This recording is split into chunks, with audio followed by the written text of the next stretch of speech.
jetzt bei mir. Ja. Bitte hab Handy. Hey, hör auf, ich habe mich jetzt extra eingesteckt, dass es nicht noch die Panne gibt. Wo ist denn mein anderes Handy? Ja, Ich hab mich bald 3 am Radle. Ich hab 50% Akku. Ich hab jetzt Akku. Komme grad. Jetzt geht da, wenn es immer fängt.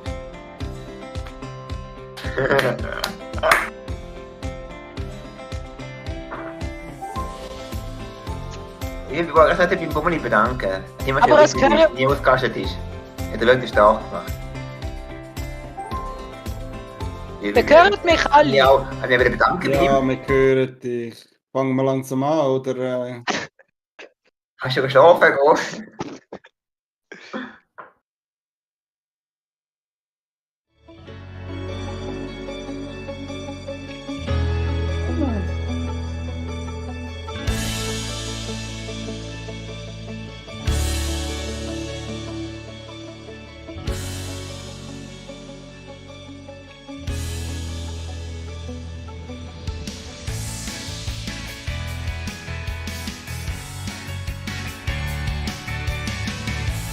Hallo zusammen, da sind wir total genial. Heute in Doppelformation bezüglich der Moderation. Zuerst einmal der Purzel an dieser Stelle.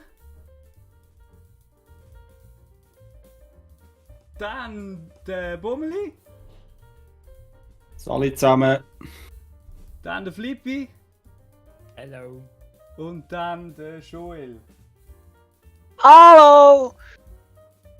Jo, Purzel, bist du da? Nein, Alles,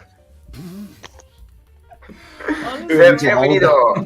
alles klar? Nein, ich habe dich vor einem Moment lang nicht gehört, ehrlich gesagt. Meine Tasse ist am Start. Ich würde sagen.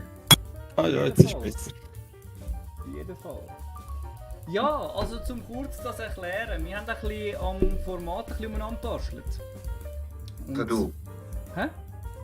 Nein, miteinander. Es ist nämlich so, Ja, ja. es gibt Preise zu gewinnen.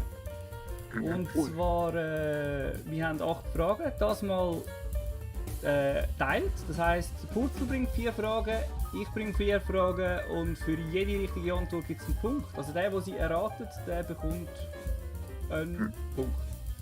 Soweit gecheckt für alle? Jo. Und der Waldo und ich darf wahrscheinlich auch bei der anderen Frage mitraten, wenn wir beide Antworten von anderen nicht wissen. Nur so zum mal helfen. Genau. Sprich, wir wissen die Antworten von den anderen eh, weil, also ich weiss jetzt von Purzel die Antworten nicht. So nebenbei. Vielleicht noch zum Sagen. Aber wir haben uns entschieden, im Vorab, dass der Purzel, übrigens, Entschuldigung, danke, dass ihr übrigens da sind. Kein Ding, nach 2 Stunden gefühlte Verspätung. Mhm. Kann geben. Ist nicht das erste Mal. Wie auch immer. Ich würde sagen, ich überlasse jetzt einfach dem Purzel die erste Frage, wenn das okay ist für euch. Let's go! Let's go. Genau. Purzel! Genau. Du siehst meinen Bildschirm, oder? Ja. Gut, also dann will ich die erste Frage einblenden. Und bevor ich eure Frage noch schnell vorlese, darf man schon sagen, auch ihr habt die Chance, also unsere Kandidaten die Chance, zum so, also nicht so geil wie die da, aber zum unsere allererste, coole, total, genial, Klugscheißtasse gewinnen. Und mit der, der auf eure meisten Antworten richtig hat, gewinnt so eine tolle, total genial Klugscheißtasse. Und das Beste ist, Leute, es hat unterschiedliche Fragen bei jeder einzelnen Tasse. Das heisst, wenn ihr irgendwie in dieser Sendung 10'000 Mal schon gewonnen habt, es ist jede eine Einzelanfertigung. Und fast Wow. dabei in meine Tasse, aber nur fast. Aber ich würde mal sagen, jetzt haben sie schon ein bisschen können Gedanken machen für deine Frage, Purzel. Ja, warum heißt Magenbrot? Ganz einfach. Weil es etwas mit der Verdauung zu tun hat. Hätte ich auch gesagt. Konkret, ich brauche es konkret. Konkret. Mhm. Keine Ahnung, vielleicht hast du Bauchweh gehabt und dann ist es ein Magenbrot. Ja, Andere Möglichkeiten? Früher, also ich sage jetzt mal, vielleicht haben früher die Menschen einfach Probleme gehabt mit der Verdauung, wenn man das gegessen hat. Keine Ahnung. Ich denke eben eher, dass das Heilmittel war und nicht. Ja. Ein Heilmittel. Für was? Eben für Magenprobleme, keine Ahnung. Was meinst du, wenn du Bauchweh hast? Hast du Magenbrot gegessen, nachher ist weg gewesen? Ja. Nein. So wie ich den Purzel kenne, hat es nichts mit dem Magen zu tun. Sondern?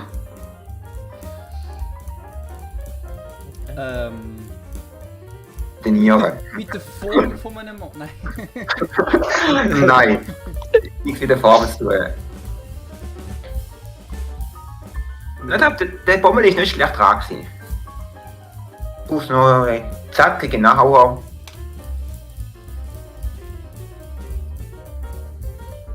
Vielleicht, weil man es länger braucht zum Verdauen. Verdauen. Also Meinst- zum Verdauen allgemein. Du meinst, es ist schwer verdaulich, wie wenn du hast rohe Pilze zu essen. Jo. Nein. Also es kann ja immer auf zwei Seiten wirken, oder? Also...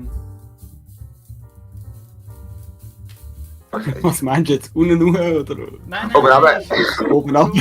oben ab? Oben in dem Sinn normal, aber ich sage jetzt einmal... wie soll ich das aussprechen, ohne dass ich...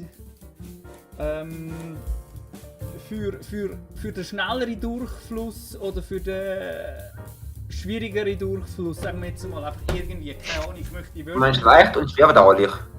Nein, das habe ich nicht gemeint. Aber da hast du gerade Ich habe gesagt. es verstanden, glaube ich. Klippe bitte übersetzen, was er meint.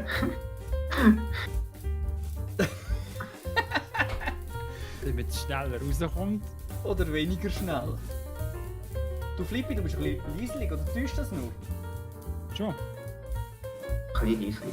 Ein klein. Ich habe dich nämlich extra ein bisschen lauter gemacht, aber irgendwie... Also es hat irgendetwas mit der Magenverstimmung zu tun, oder? Das hast du gesagt. Behauptet der Reto, ja. Aber behaupte ich nicht. Zum Glück ist der Reto nicht im Stream. Behauptet der Weiler meine ich und behauptet aber selbst, behaupte ich nicht. Aha, du hast ja gar nicht gefragt. So. Ich muss einfach ganz einfach denken. Der Bommel ist eigentlich schon fast auf dem Pünktchen gewesen. Also er ist schon auf dem I, aber jetzt das Pünktchen vergessen. Ah. Bist du ein Pünktli-Scheisser? Also, Hast du so gesagt, hat nicht ich gesagt. also wenn Ja, ja, nein, wenn du unbedingt 10 Pünktli willst, meine Güte. Ja, ich brauch's, es ist einfach. wenn es ja ein Medikament ist, in dem Sinn für den Körper, dann muss man ja vielleicht mal darüber Gedanken machen, was ist denn Magenbrot? Und ich denke, es hat mega viel Zucker drin. Was bewirkt Zucker auf den Körper? Ach, dann kräftig! Adrenalin-Power, keine Ahnung. Wurzel musst du nicht beantworten, wenn es... Nein. Wenn er seine eigene Frage beantwortet, dann ist... Wie weiter weg, ja genau, da bist genau, hat es nichts mit dem zu tun. Zucker... du. Weiter weg, wie weiter in der Tasse bist.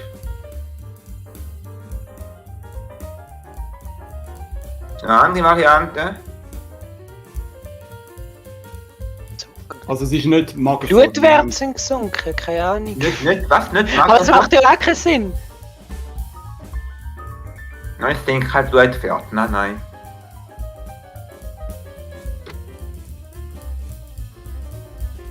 Also, ich kann probieren einmal das sagen, was er eine ganz am Anfang gesagt hat. Ein Magenbrot, was ist? Also ich denke, wenn Leute eben Bauchweh haben, haben sie das Magenbrot genommen, um quasi wieder zu Kräften zu kommen.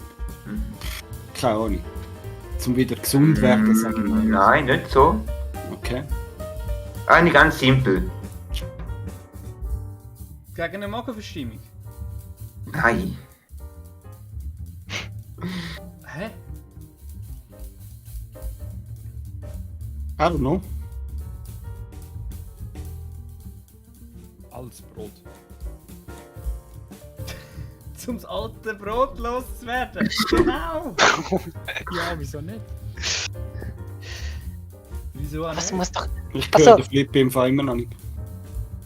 Er ist ziemlich leislich. Das liegt an mir. Also ja, leislich, so habe ich es auch. Also ich kann auch nur leislich. Ja.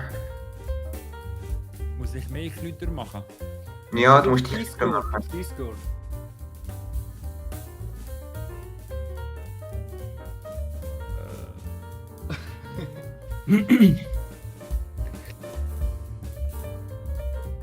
Aufputschen, wenn ich jetzt gerade so der Bummeli beim Trinken war. Oh, putzt die auf? Ja, voll. Vielleicht Nein. Zucker.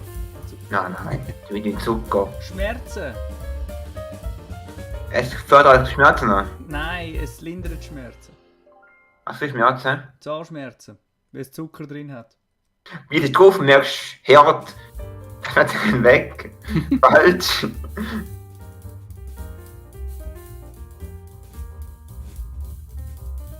Weißt du in dem Magenbrot drin?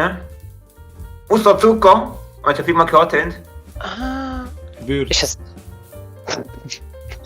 Gewürz. Was für Gewürz? Zimt. Nelke. Zimt. Oder Was hat Zimt drin? Zimt drin. Keine Ahnung, woher Ich habe kommt noch die nie Magenbrot selber gemacht. Ja, das ist ja. Also, ich habe eine Vermutung. Es ist doch ein Teig. Und ich sage mal, wenn ihr einen normalen Teig isst, wo mit Ei und allem drin, bekommst du Magenproblem.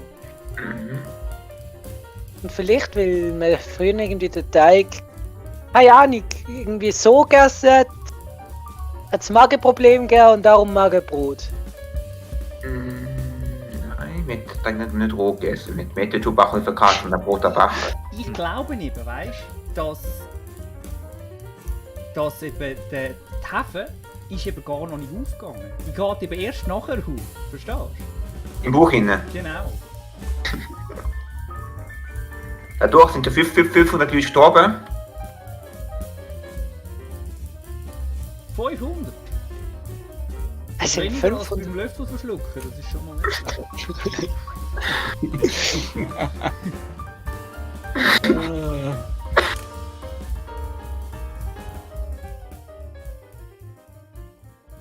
Wir gehen immer wieder weg. Wir müssen das Wesentliche beschränken. Man isst ein Magerbrot. Ich würde sagen, wir überlegen uns 2 Antworten noch. Und nachher ist... Man isst ein Magerbrot. Was passiert denn? Dann geht es einem besser wie vorher. Dann ist man vor allem geldlos, weil es ist verdammt teuer fängt. Wenn du mal Also, irgendwo das Zeug kaufst oder am Kind. Es staut im Magen rein, wenn du Geld mehr erst meinst. Darum heißt es Magerbrot. Genau, oder? Nein, ich glaube immer noch, es hat irgendetwas mit dem Magenproblem zu tun, dass du das isst. Das ist kein Magerproblem. Ich habe eine Frage an dieser Stelle. Purzel, Ich gebe hast du, keine Antwort. hast du die Antwort gewusst, bevor du sie recherchiert hast? Ja, natürlich steht auf meiner Tasse drauf. Also Werbung, ja, da ist er ein Hirsch. Ihr wisst, wenn ihr die Tasse habt, ich konnte die Tasse, weil da Lösung finden. Okay. Ich weiss nicht, ob wir da weiterkommen. Nein, sonst will man Bomben auf den Punkt gehen. Es ist nicht stark, sie besetzt. Mit der Verdauung. Also löse mal auf. Ich will es jetzt Also ist wissen. jetzt das ernsthaft mit den Punkten so? Willst du es so machen? Okay. Am einfachsten. Okay, easy. Ganz das simpel. funktioniert sogar. Das Gewürz, Wow. Gewürz von dem Gebäck, also vorhanden sind oder drin sind, sollen angeblich die Verdauung ankurbeln. Was heisst da ankurbeln? Dass du noch eine, dass wir den Körper anfangen zu verdauen. Ach so. Dass das schneller geht, theoretisch, ja. Es Okay. fördert Verdauung eigentlich. Das haben wir ja gesagt. Ich habe gerade überlegt, hat das nicht irgendjemand gesagt oder so ähnlich? Nicht so genau, eben jetzt eingesagt und das Pünktchen vergessen. Das Pünktchen nicht braucht und dadurch kann ich so genau Hast du wissen. einen Punkt bekommen? So Bummeli? Ja, also ist ja gut, super! Super! Gut, dann komme ich zu meiner Frage. Hä? Ja, Also, bitte. Was ist die goldene 8? Ich weiß nicht, ob Das das war gleich das ist. D. Oh, Du hast einen Schreibfehler. Danke vielmals. Goline. Gut, ne? Die Golem, hat das irgendetwas mit dem Golem zu tun? So, Entschuldigung, so, jetzt Das aber. kommt von einem Game irgendwoher, ne? So gar nicht, von Herr der Ringe. So Hobbit. Flippi, was meinst du dazu zu der Antwort? etwas Gutes. Vielleicht hat man dort wirklich das Sendung, so eine Verarschung von Herr der Ringe. Dort glaubt man kein Ring, sondern eine goldene 8. Also müssen wir 8 goldene Dinger kaufen. Ich kenne ja den goldigen Schnitt, Mhm. oder? Und der macht ja so eine Spiralform-mäßig etwas, sag ich mal. Oder ist ja so ein Schnackmäßig. Und vielleicht ist die goldene 8 irgendetwas ähnliches wie das, wo aber ein 8 bildet. Du meinst einen Schnitt, wo nachher eine 8 hast, so ein 8er Schnitt. Ja, der goldige Schnitt ist ja auch irgend so etwas. Und wenn man jetzt goldiges 8, dann könnte es ja so etwas sein. Was meint der Reiner? Ganz weit weg, aber gute Idee. Ah, Ist zum Kuchen gleichmäßig schneiden. Das goldige 8, man kann drauflegen, nachher alle Teile gleichmäßig in 8 Stückchen verteilt, geschnitten. Total daneben. Das ist, wenn wir mit dem Auto ein 8 dort driften. genau. Aber nur wenn du das regelmäßig machst, dann ist eben das goldige. Genau. Goldige 8. Also ich tippe irgendwie, dass auf eine Glückszahl rausgeht, irgendwie so, dass die meisten Menschen irgendwie das Goldige, also das 8 irgendwie als Glück So wie das nehmen. 7 so. Viele haben ja das 7, weil Ja. sie auch aus dem israelischen Leuchter, oder? Der hat so 7 Leuchter und dann haben viele Christen haben ja 7 als Glückszahl, ja, das könnte schon sein. Ich bin Sie ganz... wäre bei einem Märchen, so bei, ich weiß das nicht, die wo man da Schnee macht, da hast du einmal Glück und Pech, dann von Glück an Pech, die hat die andere 8-mal Glück gehabt und dadurch hat sie heißt goldene 8. Ich bin gerade so Genau. gehypt drauf, dass ich mal eine schwierige Frage in der Runde habe. Mann. Das ist so ein geiles Feeling gerade. Darf ich euch mal kurz etwas anderes fragen? Achtung. Habt ihr die Sendung im deutschen Fernsehen schon mal gesehen, die ein bisschen dem angelehnt ist? Ja, schon Der Sendung. 2 Jahre her oder so. Okay. So, ist dort mal die Frage rein vorkommen. Nein, das nicht, aber es gibt so eine Vermutung dort in der Sendung, was es einmal könnte sein. Das kann ich vielleicht noch... Du meinst, der goldige Schnitt ist vorkommen und du denkst nicht das goldige 8 raus. Nein, so nicht. Das hat ja nichts mit dem goldigen Schnitt zu tun, hat er gesagt. Also,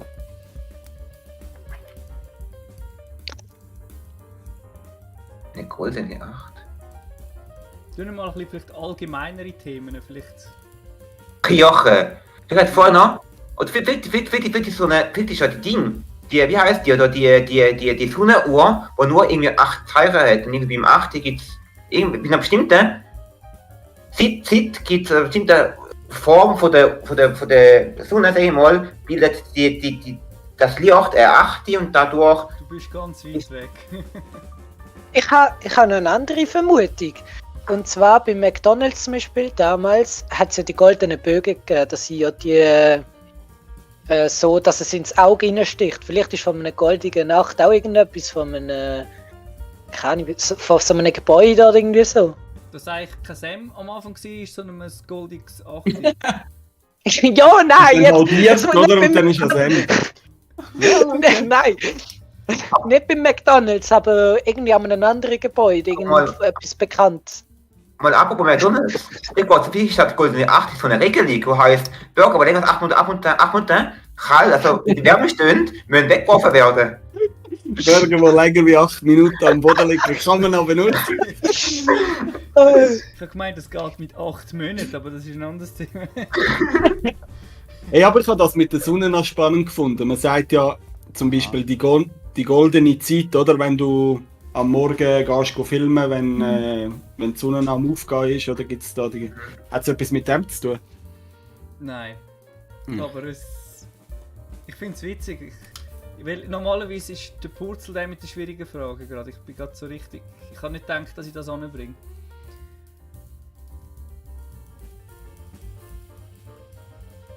Denkt ein bisschen allgemeiner. Gemein. Mein Hirn kann das nicht.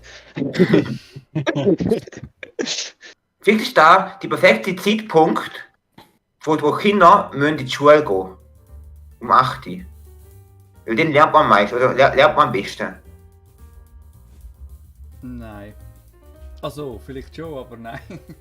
Die Antwort nicht. Nimmt man an, was meinst Also du? es ist sicher gute Lösung, aber für eine andere Frage. Mhm. ist es etwas, wo man einfach falsch übersetzt hat ins Deutsche. Also weißt du, es gibt ja so Sachen, du schaust auch einen Film oder so und nachher ist der Witz gar nicht lustig, aber wenn du ihn auf Englisch hörst, dann macht er voll Sinn. Aber weil es 1:1 auf Deutsch übersetzt hat, macht es eigentlich gar keinen Sinn. Also geht es vielleicht gar nicht um die goldene 8, sondern um eben, sag ich mal auf Englisch, Golden 8.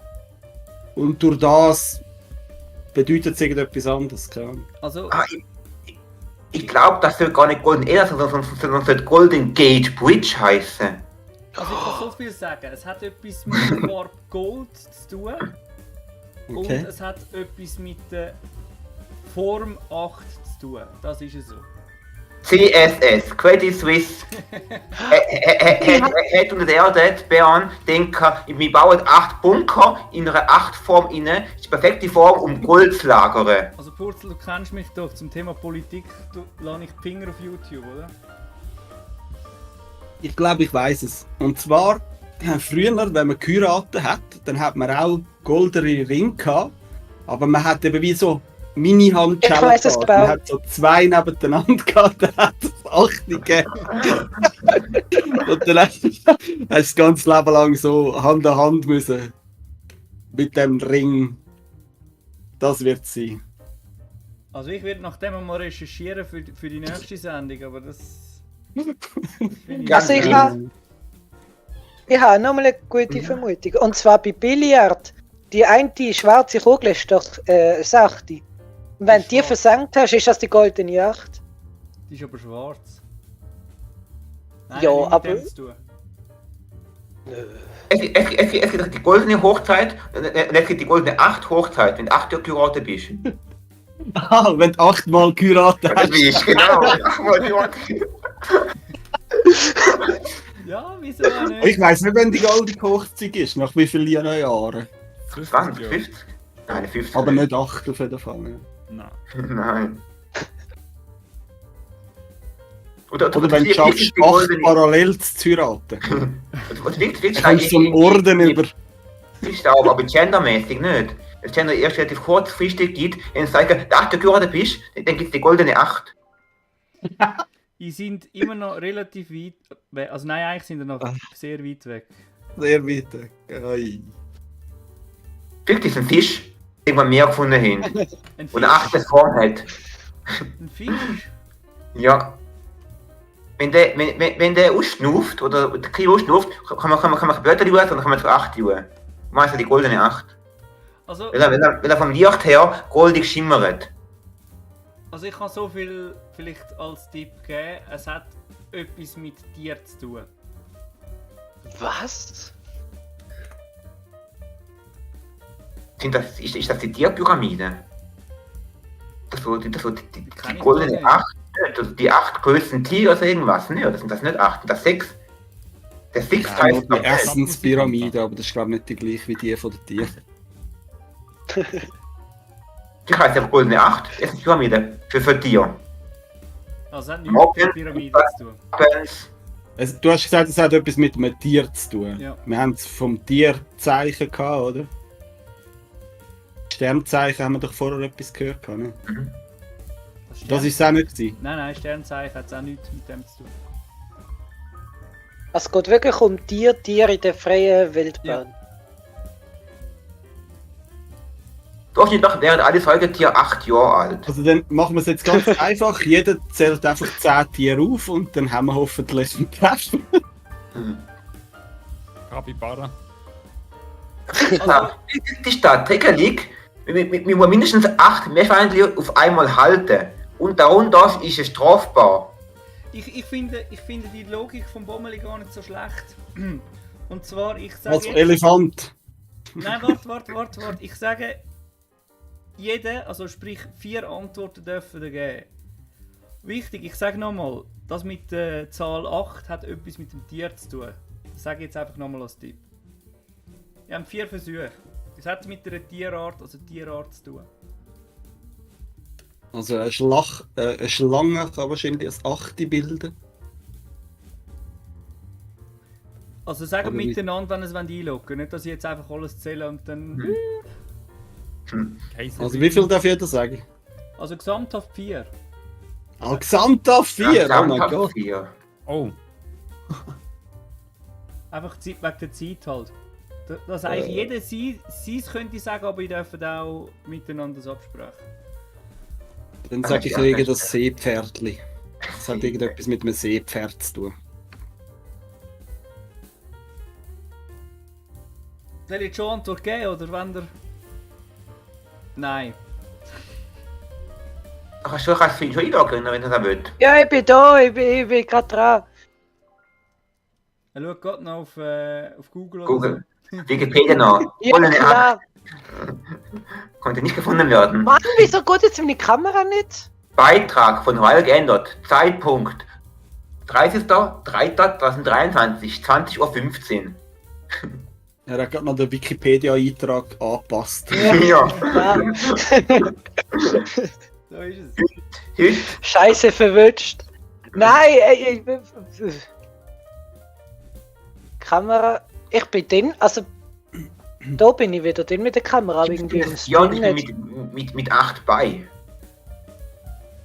Was, eine Spinne, oder was? Dir mit 8 Oh bei. mein Gott! Ich hab's! Bin ich wieder gehalten. Eine Spinne. In die 8? Nein. Doch? Nein. Oh mein Also, wie viel hat eine Spinne? Viel. Sie hat 8 Beine, ja, aber Ja, 8. willst du es einloggen?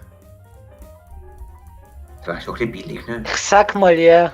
Also nein, aber nicht eine normale Spinne. Warte, das muss. Eine goldige, ja. Das ist eine goldige Spinne, aussehen wie eine Sachte. Nein, das wird was wie eine Kreuzspinne, aber jetzt im Rücken nachher statt der Kreuz eine 8. Wo goldig Schimmer hat. Also ist für dich schon klar, dass es Spinnen ist? Bist jetzt Ich sag, es ist eine Spinne. Also, Ich sag, es ist eine Spinne. Nein, ist es nicht, Joel, sorry. Ich hab gedacht, ich möchte dich Ja. unterbrechen, nicht, dass du eine halbe Stunde am Spinnenwarten gehst. Ja gut, goldig Ich bin 8 nicht am Nachschauen. Ich Nicht bin wirklich nicht am gefunden. Nachschauen. Clippy? Aber wieso komme ich ich mit sage der jetzt Kamera nicht in den Stream? Kaiserpinguin. Was? Kaiser? Ein Kaiserpinguin. Pinguin? Ja. Leider auch nicht. Ein Kaiserpinguin, ja stimmt. Entweder- Ich höre dich immer noch so schlecht im Fall. Ja, ich auch. Schon? Ich auch.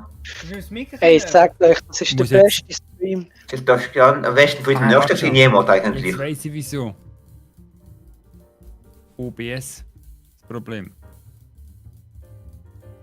Hä, hast Oder du vorher auch- noch etwas gesagt? Was haben wir noch? Ich hab nichts mehr gesagt. Ähm, Ich bin ein Seepferdli und weiss aber nicht. der Kaiserpinguin kann. Genau. Das ist eben so kalt wie der Nordpol ist, meinst du? Oh, wir haben jetzt maximal noch 1 Minute Zeit, komm sonst. Irgendein Tier.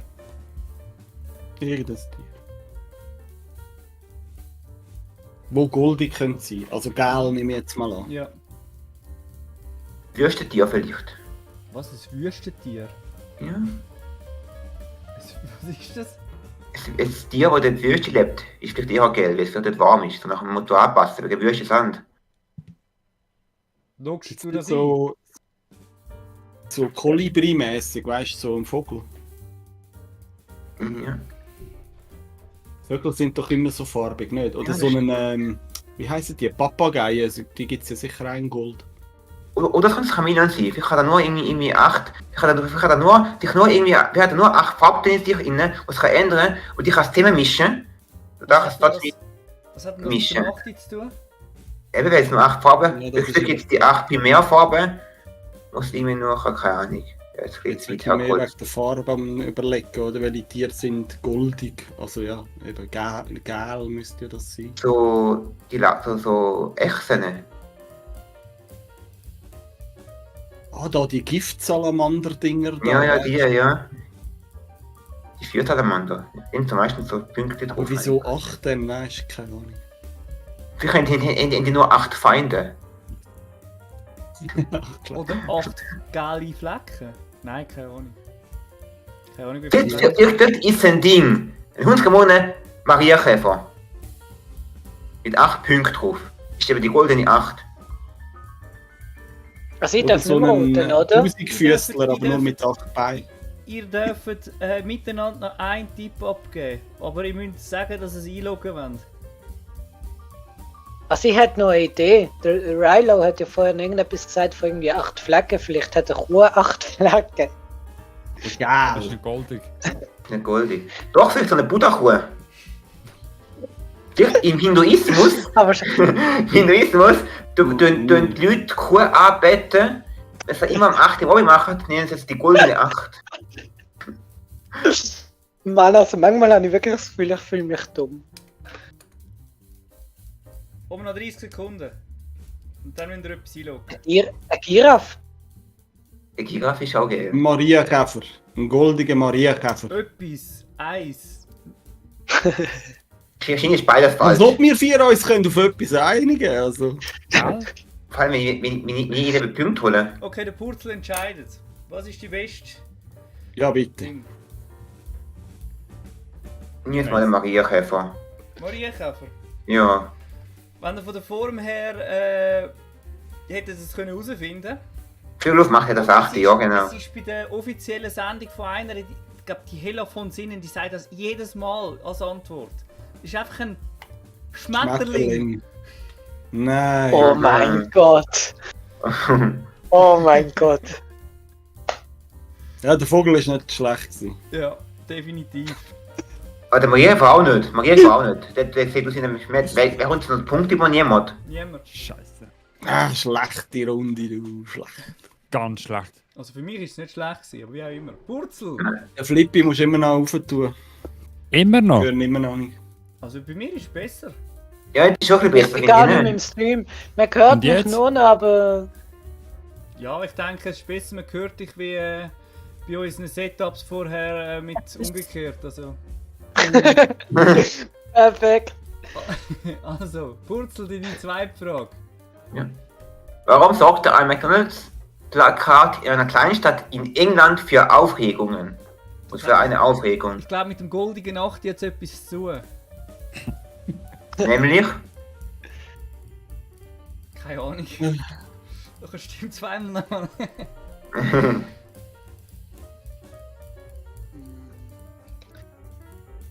Wenn du so Antwort gibst, dann sage ich einfach mal, es hat zu fest geblendet und es hat einen Autounfall gegeben. Keine Ahnung. nein. Es ist sicher das irgendetwas hab ich noch mal Dummes gelesen. passiert. Ja, sicher irgendwie. So einer hat irgendwie das WC nicht getroffen beim Schießen. Aber es hat etwas mit dem Plakat zu tun. Ja. Keine Ah, scheiße. Ups. Mm, So.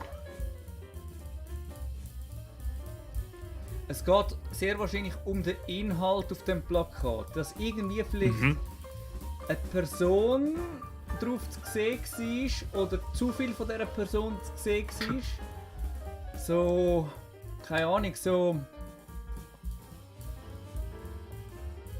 Keine Ahnung, irgendwie so. Der Hauptstoff. Veggie-Burger, wo irgendjemand ein bisschen viel Fleisch. Vegan versetzt Kultur hat. meinst. Keine Ahnung. keine Idee. Vielleicht. Ihr kennt die Plakate, es steht so, in 1 Kilometer kommt der nächste McDonalds, oder? Ja. Und Ja. dann hat es Oh ein mein Schild gehabt und das hat so nach links gezeigt.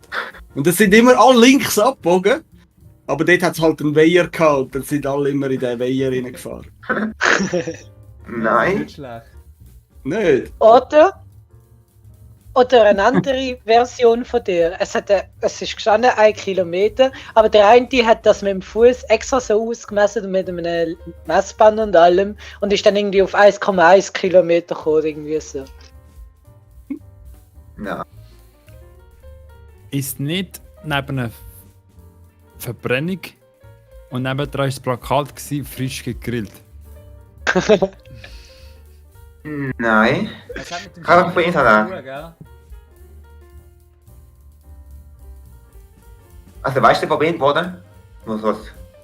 Müll meinst du, oder was? Menschen. Also, Menschen. zum Verbrennen. Weißt du, auf dem Plakat drauf gewesen? Ich glaube, es Chicken. Was für ein Chicken? Chicken Nuggets. Nein, nicht Chicken Nuggets. Veggie Chicken. Nein, McChicken. nein. Jetzt hätte ich so eine geile Antwort gehabt, Mann. Und jetzt sagst du, dass das, was der Flippy sagt, Burger. schlecht ist. Was für ein Burger?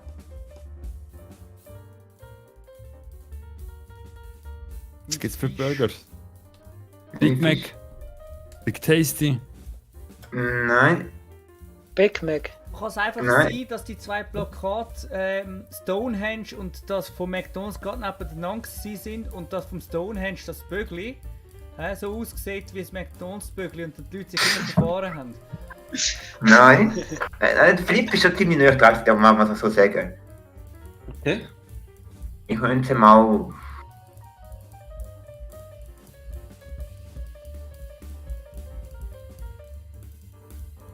Bacon.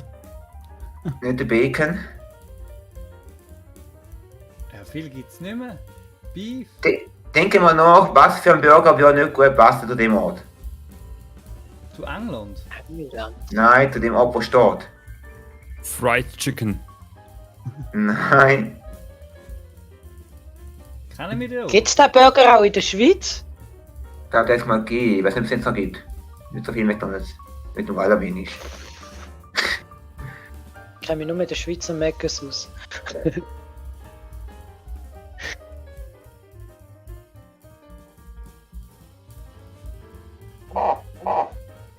Lol. Das könnte man am Flippen den Punkt geben, wenn er will, zur nächsten Frage schon. Wäre eine schnelle Runde, aber Tja. überlasse ich euch.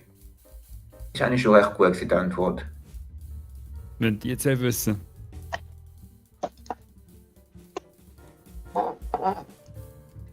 Also das mit dem Krematorium, oder was? Mhm. Ich habe mal so etwas gelesen. Er kann lesen. Das sind wir wieder beim Thema. Aber der Burger ist nicht lesen, was drauf Da steht. sind wir wieder beim Thema wegen dem Anmelden und dem Zeug, oder? Der Philipp nicht lesen, der Burger, der drauf war. Mhm. Hast du nicht gesehen, was drauf ein Burger war auf dem Plakat? Ich habe es nur überflogen. Das war ein Fehler. Gewesen. Irgendetwas etwas Knuspriges auf jeden Fall. Also müssen wir explizit den Burger herausfinden. McCrispy. Das könnte Genau. sein. Würde Crispy. mal nachlassen. Scheiße. Ja. Was? Ein Dorf noch Crispy. Crispy. Wirklich. Nein, eigentlich das Lösung gewesen. Was Crispy? Hat der Formeli und der Flippi ziemlich an sich arbeiten, wie man so behaupten. Also beide im Punkt. Das steht- Wieso? Auf dem Plakat wird für ein McCrispy geworben, also Werbung gemacht, wo gerade direkt neben dem Straßenschild ist, wo links daneben gerade das öffentliche Krematorium ist. Und weil der McCrispy, also wir wollen eine Werbung machen für den McCrispy mit dem Motto, dass der möglichst knusprig ist, haben die Leute sich dort reklamiert mit McDonalds und gesagt, dass das als geschmacklos sagt, dass man neben dem Krematorium Werbung macht für knusprige Burger. Aber ich bin jetzt nicht ganz sicher, willst du jetzt einen Martin noch einen Punkt geben? Nein, gib am Flippy einfach. Ich habe viel den Punkt gegeben. Okay. Okay. Genau. Schon zu meiner Frage wieder. Das ist schon Juni, das ist schon 10 fertig gewesen. Let's go! Jo, ich weiß schon gar nicht, was ich gefragt habe. Was ist eine Wendeschneidplatte? Oh Gott. Eine Winde. Also, Winde ist ja etwas zum Drehen, nicht zum so Winde machen, zum sich. Zum Drehen? ja, ich hätte jetzt auch gesagt, es hat irgendwie etwas mit einer Kreissage zu tun, wo aber Mhm. irgendwie, vielleicht kannst du mit dem nur ein U schneiden, keine Ahnung. Mhm. So etwas irgendwie. Gut, so weit habe ich gar nicht gedacht. Ich habe eigentlich so dran gedacht, irgendwie in der Küche etwas. Aber irgendwie. Eine Winde schneiden. Jetzt willst du eine Platte, wo kannst du Schnee, wo kannst du drauf tun, irgendwas drauf tun, dann kannst du einfach so rund ausschneiden, weil die Platte kannst du drüllen. Ist einfach nur gerade irgendwie, wird das Spiel gerade dort sein, dann schneidest du rund aus. Also, warte nochmal, sag das nochmal, Purzel. irgendeine Platte, wo so mit dem Motor ist, nachher kannst du die Platte drüllen und du musst nur die Schere gerade, zum Beispiel die Schere im Schaffen gerade heben, nachher schneidest du einen Kreis aus. Perfekter Kreis. Nein, das stimmt nicht. Aber das mit dem Plattenwenden, das tut nicht schlecht.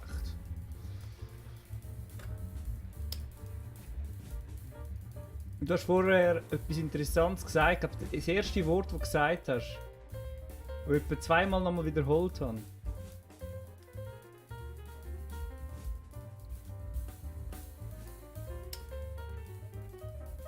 Etwas zum Wenden. Er hat das Wort drehen Blatt. verwendet. Drehen. Man kann unterschiedlich drehen. Ja, Drehen kannst du auch, wenn du zum Beispiel so Schrauben-Gewinddinger machst, dann kannst du die auch drehen. Aber ich weiss jetzt nicht, was das mit der Wendeschneidplatte zu tun hat. Also kannst du das kurz mit den Schrauben erklären? Purzel, Bummeli. Ich habe das auch schon mal müssen machen, also ist jetzt bei den Inline-Skates, aber wenn das Gewinde versichert ist, dann kannst du das Gewinde, das du auf der Gegenseite brauchst, damit die Schraube hebt, also wenn das Gewinde quasi kaputt ist, dann nimmst du so ein Gerät, wo du eigentlich das Gewinde reinschraubst, Mhm. oder? Aber Das ist eine Filiere, glaube ich. okay, Ich ich weiß noch, wie das Aber- heißt. Das habe ich auch schon gebraucht, oder? Dann hast du können eigentlich Gewinde, der kaputt ist, machst du eigentlich nochmal neu und dann kannst du die Schrauben auch wieder rein dingseln, oder? Aber mehr Wendeschneidplatte. da kann ja sein, in der grossen Inline-Skater-Fabriken können sie die Inline-Skates auf die Platte auftun, oder die Platte runter und dadurch ist noch eine Schraube draussen. Ich glaube nicht, dass etwas mit Inline-Skates. Sonst wüsste ich es. Ich frage jetzt einfach mal anders. Wie stellt man ein Rädchen her, Martin? Aha, das ist, vielleicht ist eine Wendeschneideplatte so etwas wie beim Töpfern. Dort dreht sich auch etwas ganz schnell und dann tust du eigentlich die Form machen. Vielleicht ist das so eine Wendeschneideplatte und Das haben wir den mal vielleicht schneiden. brauchst du das, sagen wir, im Metallbau zum die Rundung zuschneiden oder so. Zum Eck abrunden. Kannst du mir das erklären, wie du das dir vorstellst, wie die Form verändert ist? Von der Ecke. Ja. Ja, Form eben wie vorgetan. beim... Also das mit dem Drehen ist nicht schlecht gewesen. Also sehr gut gewesen. Du hast ein Schleifbrett, ein Schleifklotz von dir. Du hast einfach die Ecke von der du noch drückst, aber so nicht, du drückst einfach so lange, bis er irgendwann, oder keine Ahnung, bis das Ding rund macht. Vielleicht ist es geht quasi immer so Rundum. 90 Grad Winkel hin und her, so Ja. wenn du schleifen. Ja. Kannst zum Beispiel den Radius einstellen, oder? So und so viel Grad. Und nachher tut in dem Winkel tut er eigentlich hin und her schleifen, bis es ja den Radius hat.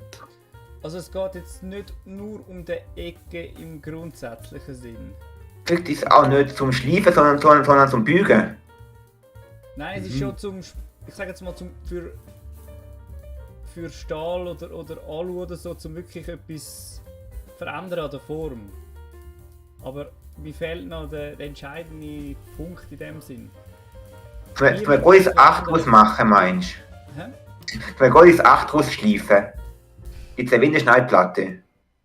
Also das ist extrem gut gewesen, dass eben das Teil sich dreht. Vielleicht Töpfere.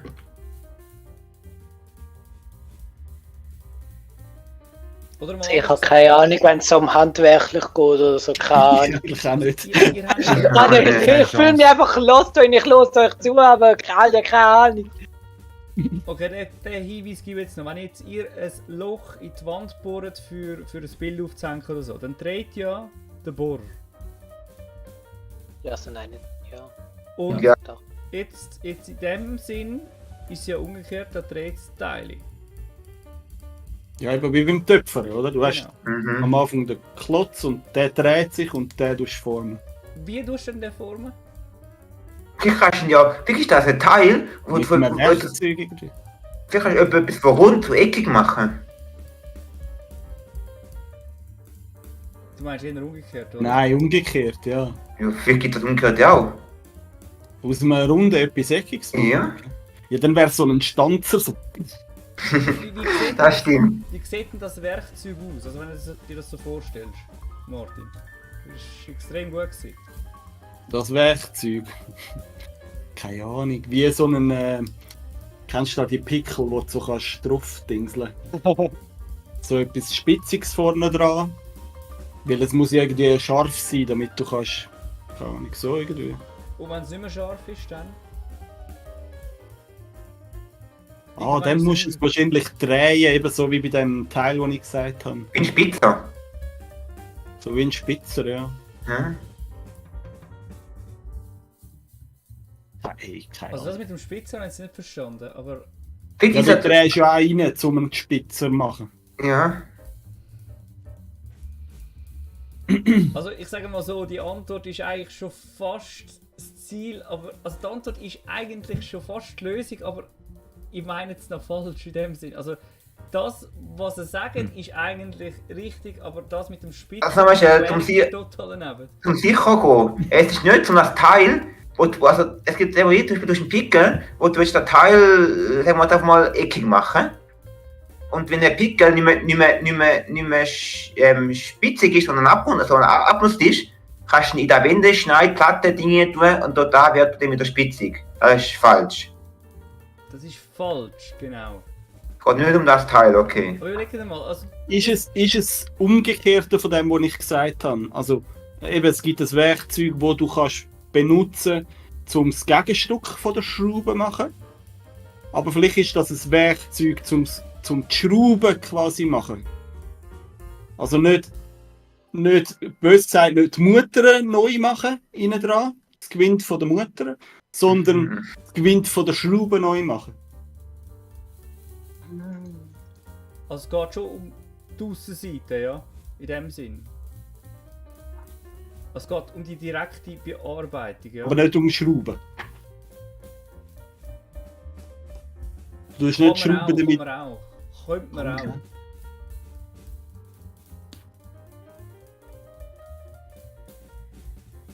Hey, jeder Handwerker, der da zuschaut, sagt so. Da denke ich einfach. Ja.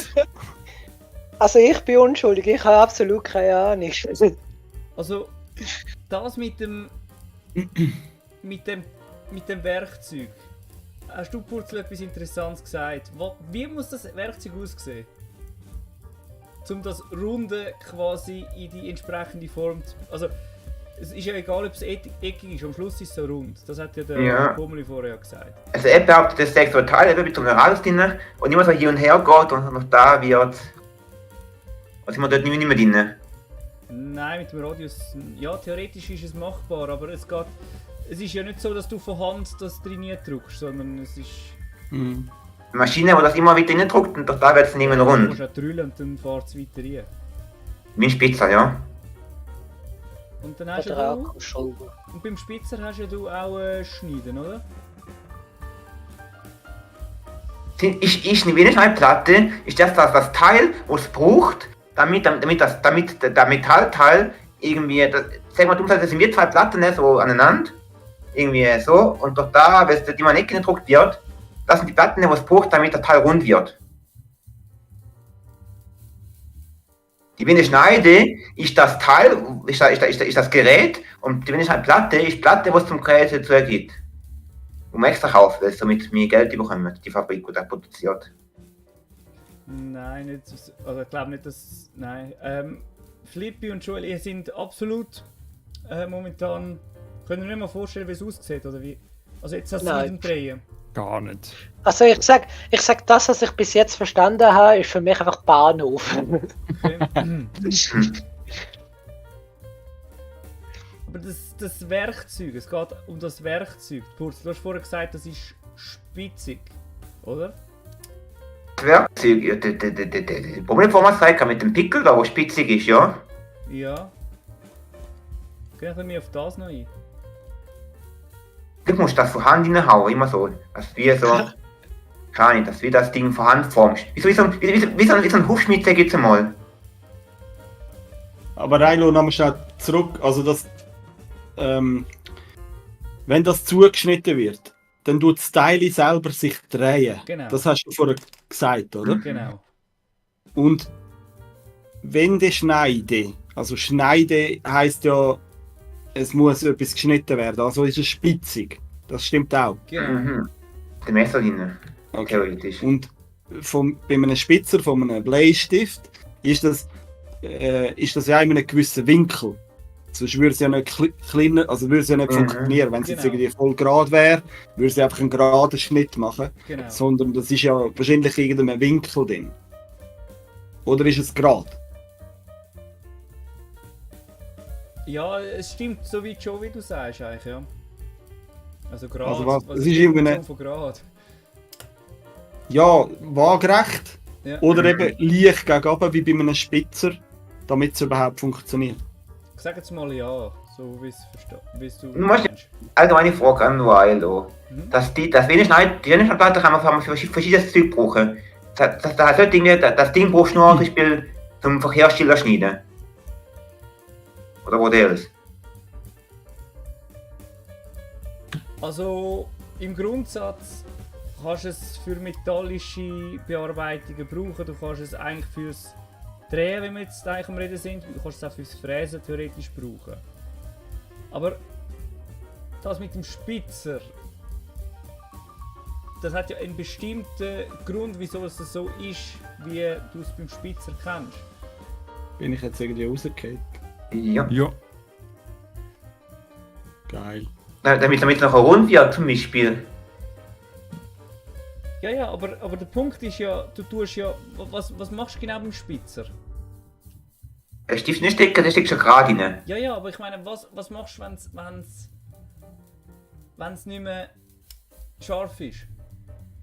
Steckst ihn rein, weil da, dass die Kante so, wenn das sag jetzt mal so in einem Pil ist, wird der gleiche wieder spitz. Tut wie der Holzteil wegkoppeln, noch erst die Mine wieder auf Jahre kommt. Du bist an sich. Nicht die Spitze selber, sondern was ist, wenn die Klinge vom Spitzer nicht mehr scharf ist? Aha, dann musst du dir. Auf jeden Fall diese Messer, wo irgendwie. Keine Ahnung, der Messer muss spitzig sein und dort da. Hat das mit rund zu tun? Das? Jetzt wird der Messer irgendwie rund. Und durch da musst du das irgendwie rund abschleifen. Nein, aber was machst du bei einem Spitzer, wenn die Schneide nicht mehr scharf ist? Eine neue Spitze kaufen, eine halt fortwerfen, das mache ich. Abhoppeln. Ich glaube, der hätte Bomben reinfügen. Ja. Der ist doch nicht mehr drin. Ich bin dran. Also Also ich wenn sag nicht- ja jetzt zum Beispiel, bei einem Messer in der Küche tust du ja, sagen wir, wenn es stumpf ist, tust du ja in so ein Ding rein, dass es wieder schärfer wird. Also ein Schleiflotz. Der Schleiflotz Ja. ist auch rund, eigentlich, oder? Ja. Nie genau angeschaut. Der, Aber ja, es gibt die verschiedenen Formen. Es gibt so, wenn du durchziehst. Jetzt halt Ja, Irgendjemand höre ich jetzt. Der Bummel, ich habe jetzt wieder gemutet, weißt du? Ah, fuck, ja. Ist alles gut, Sorry. alles gut. vielleicht, das ist vielleicht so wie mit dem Messer. Ein Messerstift musst du auch mit einem bestimmten, der 45 Grad Winkel musst du heben, damit es nicht spitzig wird. Ja. Vielleicht ist der 45 Grad Winkel, damit alles spitzig wird. Was machst du, wenn die Klinge nicht mehr scharf ist? Ja, schärfen. Eigentlich steht es schon. Aha, du tust sie wenden, ja. Oder dass du eigentlich von der anderen Seite kannst abschleifen. Also ich möchte einfach noch mal ganz kurz die Erklärung hören. Von dem Ganzen, wo jetzt von A bis Z eigentlich zusammen... Wo man Mach liebt, jetzt eine please. Wurzel. Nein, mach du das. Nein, ich kriege keine Punkte dafür. Ja, das spielt ja keine Rolle. Du Also- kannst das Joel machen. Ja, Unser Handwerker. Anruf und Züge reinfahren und Bahnhof, den fährt gut raus und doch da. Ich kann es mir immer noch nicht genau vorstellen, wie das funktioniert. Ja, also mir ist aufgehört, das mit dem Wenden. Also ich glaube, ich fange jetzt einmal beim Töpfer an. Das Element, wo du willst, was auch immer damit machen, das dreht sich. Mhm. Die Platte kommt näher ran, um die gewünschte Form zu machen. Und wenn die nicht mehr scharf ist, dann tust du sie drehen. Ich weiß nicht, ob das Sinn macht, aber... Also ich würde jetzt mal sagen, den Punkt gibt er. Nein, ja, ich finde das... Ja, bitte erklär's noch. Hast du ein Video gemacht davon? Hätte ich eigentlich können, aber ich habe gefunden, dann bricht man so OBS zusammen. Ich habe zwei Bilder. Und Ja, zwar, bitte. das sind die Plättchen. Also das... seht ihr das Bild? Ja. Also das helle auf der linken Seite, das ist das, was sich dreht. Und das, wo rechts oben runterkommt, das ist so ein Blättchen, das fährt dann drin nie. Und dann ist der Durchmesser von dem weniger nachher. Und das schwarze Blättchen da vorne, das ist eigentlich das gleiche wie das, was da vorne auf dem weißen Bild ist. Wenn das nicht mehr scharf ist, dann drehst du das. Also du hast vier Kanten, kannst es 4-mal benutzen und nachher musst du es aber auch wegrühren. Genau. Ah. So. So habe ich es mir nicht vorgestellt, aber ist okay. Das Teil ist da zum einen Radius verkleinern. Ja, das ist mir klar gewesen. Eben, dass es zuschneiden, Ja, irgendwie ja. zuschneidet. In der Drehbewegung, ja, okay. Jo.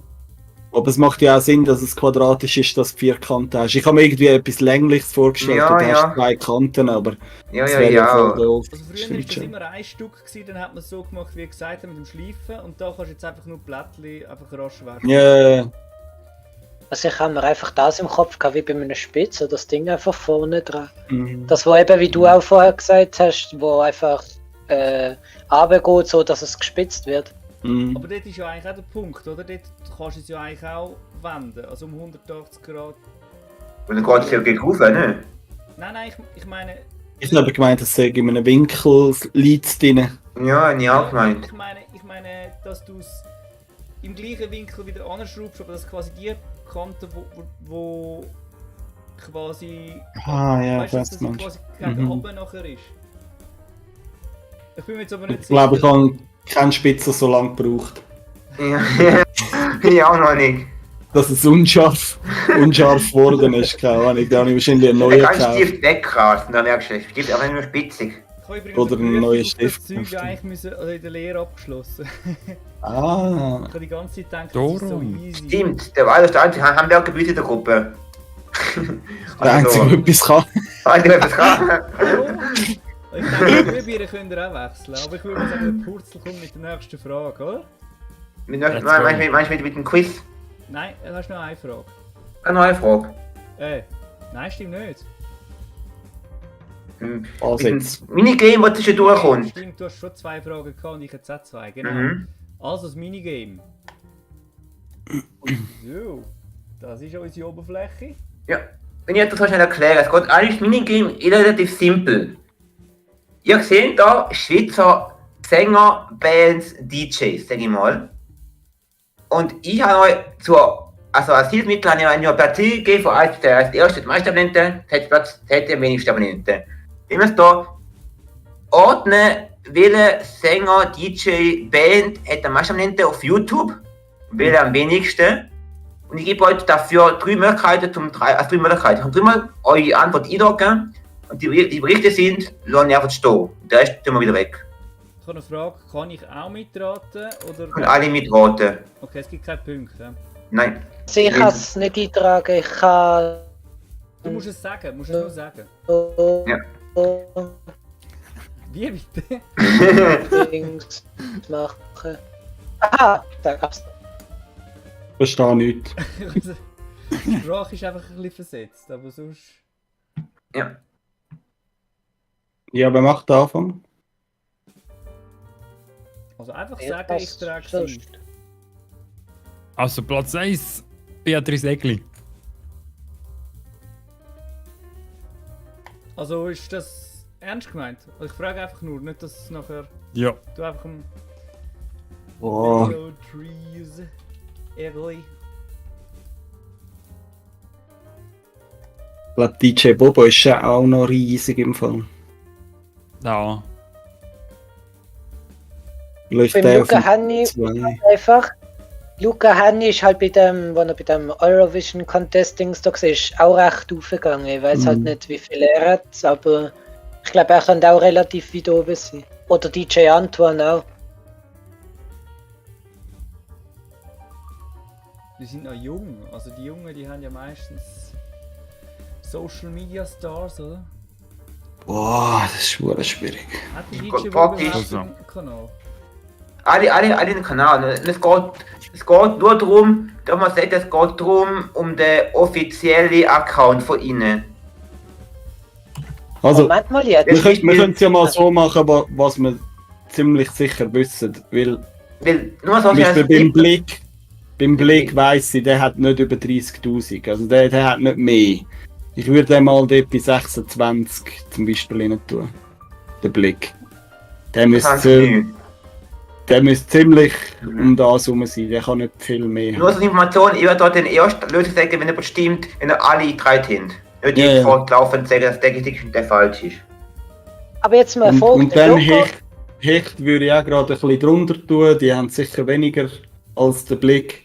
Ist auch eine Schweizer Band und die haben auch nicht viel. Das sind alle Schweizer, ja gut. Also Hecht hat jetzt. Ja, ich meine Das ist Mundart- Schweizerdeutsch. Mundartband. Ich meine Ja, ja. Schweizerdeutsch. Ja, ja, genau. Blick und Wie der Ding Blick, ja. Schweizerdeutsch. Ich möchte jetzt wirklich nichts fronten oder so, aber Flippi, wieso Beatrice Egli vom Eis? Weil ich denke, da gibt es Das habe ich mich vorher auch gefragt. Da gibt es einige Die ist Fans, die hübsch. wissen doch gar noch nicht, was YouTube eigentlich ist. Also, no front, aber irgendwie so von den Fans und so, vom Altersdurchschnitt, keine Ahnung. Oder bin ich total jetzt neben den Schuhen? Also mein Kopf sagt immer noch DJ Antoine. Er ist zwar, ich sage mal, er Könnte macht auch jetzt sein. auch schon, er macht schon viel länger, aber der ist doch eher, sage mal, über die Schweiz weit noch bekannt. Ich kann euch noch schnell einen Tipp geben, DJ Antoine. Viele Videos von ihm werden von Kontor.tv übertragen und nicht von ihm selber. Es geht um ihn, um ihren Account, nicht um den Kontor.tv-Account. Das wird euch aber auch nicht irgendwie beeinflussen, mit der Form, was mit sagt. Aber wahrscheinlich jetzt wieder mal eine Artikel und auch so eine Einspannung, was dort Kontor.tv und noch ein Video von ihm. Also Aber jetzt mal Der live Logo. Der Logo ist Escrito Grito. könnte auch Platz 1 sein. Ich habe gerade eine Folge gemacht, er nicht spanische Musik. Spanische Musik, doch. oder Spanisch, voll ja. ab. Ich weiß nicht, wie viel Platin und so. Ich glaube sogar vom Eis könnte DJ Bobo sein im Fall. Das könnte auch, ja. Ja, ich sage, also, für mich ist es, glaube ich, der DJ Antoine, der auf dem Platz 1 ist. Das ist Also so komm, das- machen wir mal DJ Antoine 1. Vom 2, ich weiß nicht, Beatrice Egli hätte ich glaube tiefer abgesetzt im Fall. Weil ich glaube Antoine DJ 1. Bobo ist auch noch riesig. Ich würde DJ Bobo Platz 2. Das Also, Also man kann dann auf Platz 2 setzen, aber der Antoine. nein, das ich würde es war- mal so machen. Und nachher Und dann- Logo Escrito. ich würde sagen, Mhm. ja oder so. Weil ich denke eben, Luca Hanni ist auch noch recht weit oben. Das ist das, was ich denke, eben mit dem ganzen Eurovision Contest Zeug da. Tu mal bitte noch den Hecht, also Hecht, die Gruppe da unter Blick. Weil die haben auch unter nicht viel. Blick. Ja. Die haben auch nicht viel. Das ist eigentlich der Unterschied von 840.000 nur noch auf 147.000. Das ist schon krass. Oder wenn wir den Logo zuoberst nehmen, einfach auf dem Spanischen. Hey, mal Ich lass würde mal vielleicht so. auf Platz 2 setzen, vielleicht, aber ich würde es mal so lassen. Ich habe das Gefühl, der Bobo wird schon immer noch gelost und ist glaube schon ein Phänomen. Vielleicht ist er auch der mit 13.000. Ja, da bin ich weiß. gespannt, wer das ist. Ihr seht noch zur Auswahl. Ja, und ich bin noch Pegasus von Übergang gesehen. Vielleicht ist Pegasus am Schluss. Das die schätze ich auf 31,6. Der Pegasus. Pegasus. Wirklich, so viel? Ich glaube schon. Weil ich glaube, Stefan Eicher, kennt ihr den? Also Wer darf ist ich das? darf ich jetzt mal etwas ganz Dummes fragen? Wie viele von denen singt auf Schweizerdeutsch. Ich meine, Pommeli, du als swisstuber.info, Ja, oder? Also, ja, Beatrice Egli ist Hochdeutsch, Stefan Eicher ist Schweizerdeutsch, Luca Henny macht Schweizerdeutsch, Englisch, Hochdeutsch, aber hauptsächlich Englisch eigentlich. Wobei Aber jetzt, ich glaube, Hochdeutsch. Tegli auch. Mischmasch. Dann DJ Bobo ist nur Englisch, Stefanie Heinzmann eigentlich auch nur Englisch, Hecht ist Schweizerdeutsch, Blick ist Schweizerdeutsch, Pegasus ist Englisch, DJ Antoine ist Singt was gar auch immer nicht. Englisch. Er singt gar Ja, nicht. DJ ist er auch nicht, aber Nein, ist auch Stefanie nicht. Heinzmann hat doch früher Schweizerdeutsch gemacht, und mit dem hat keine Ahnung. Ich weiß halt nicht, ob sie dort nein, in das der ist Zeit Stefanie, die andere Steffi. Stefla Ah. Chef ist das. Ah ja, ja, stimmt. also da hast du gesagt Pegasus. Nein, ja, okay. Von mir aus, aber Also ich glaub- tippe mal, dass Pegasus auch recht weit oben ist, weil die machen ja auch Englisch. Dann nachher noch, Aber- Hecht haben wir schon. guck mal, der Heinzmann. Stefan Eicher auf 13.000, der hat sicher am wenigsten. Stefan Eicher. Ich weiss nicht, ob Blick zu weit unten ist. Dann nehmen wir doch Beatrice Egli auf dem zweiten untersten. Safe. Also ich glaube, Blick hat mehr. Mhm. Da bin ich ziemlich Denkt ihr sicher. nicht? Der hat nicht mehr wie 30.000, 100 Pro nicht. Okay. Mhm. Einer bei das Egli. Einer Stefanie Okay. Heinzmann. Einer schon noch nicht eingetragen. Stefanie Heinzmann wäre noch. Nein, ich glaube, Beatrice Henny Egli von hat 5. mehr wie die Stefanie Heitzmann. Hätte ich jetzt gesagt. Sagen wir so. Beatrice Egli auf 58.000, sagen die ja. Und Stefanie Heinzmann einfach bei 19.000 rein. Nein, Stefanie Heitzmann. Aha. Oder bei 76.000. Ist ja 76.000 wäre dann nur noch der Luca Henny. Den nehmen wir da. Der oder? Luca, Ja, Luca nehmen wir bei 76. 67, genau. Ja, ich glaube, Steffi ist nicht so wenig. Steffi Und müsste. unten wäre dann nur noch der Kannst du mal, Stefanie Heinzmann. kannst du mal den Hecht und den Blick und Pegasus eins abschieben? Dass wir unter der Egli die Stefanie haben. Und dann glaube ich. Dann stimmt's! Ganz bestimmt! Wir jetzt Genau so ist es! ich bin jetzt wirklich gespannt. so nicht Ja. anders. Stimmt sicher nichts! Doch. Sicher mal, Alles. wer das Egli stimmt. Egli stimmt. Ja, Egli stimmt. Egli stimmt! Mach mal grün oder so. Sagen wir so. Und doch da es jetzt aber schon behindert, stimmt auch der Hecht wieder. Der stimmt. Ja, Okay. aber sonst stimmt nicht. Das stimmt nicht. Das stimmt Nicht nicht. einmal DJ Antoine. Nein, nicht. Alter. Ich Also, würd Luca jetzt- Escrito 1. Ja, genau. Okay. Oder einmal tauschen mit. Ja. Mhm. Luca Scritto Das ein. Lied- Ist der auch Kannst du jetzt ja geil Aber machen, das Lied, stimmt. sagt mir etwas. Was ist Kommt er nicht auch bei Despacito vor? Nein, nein. Dann, zweiter Platz.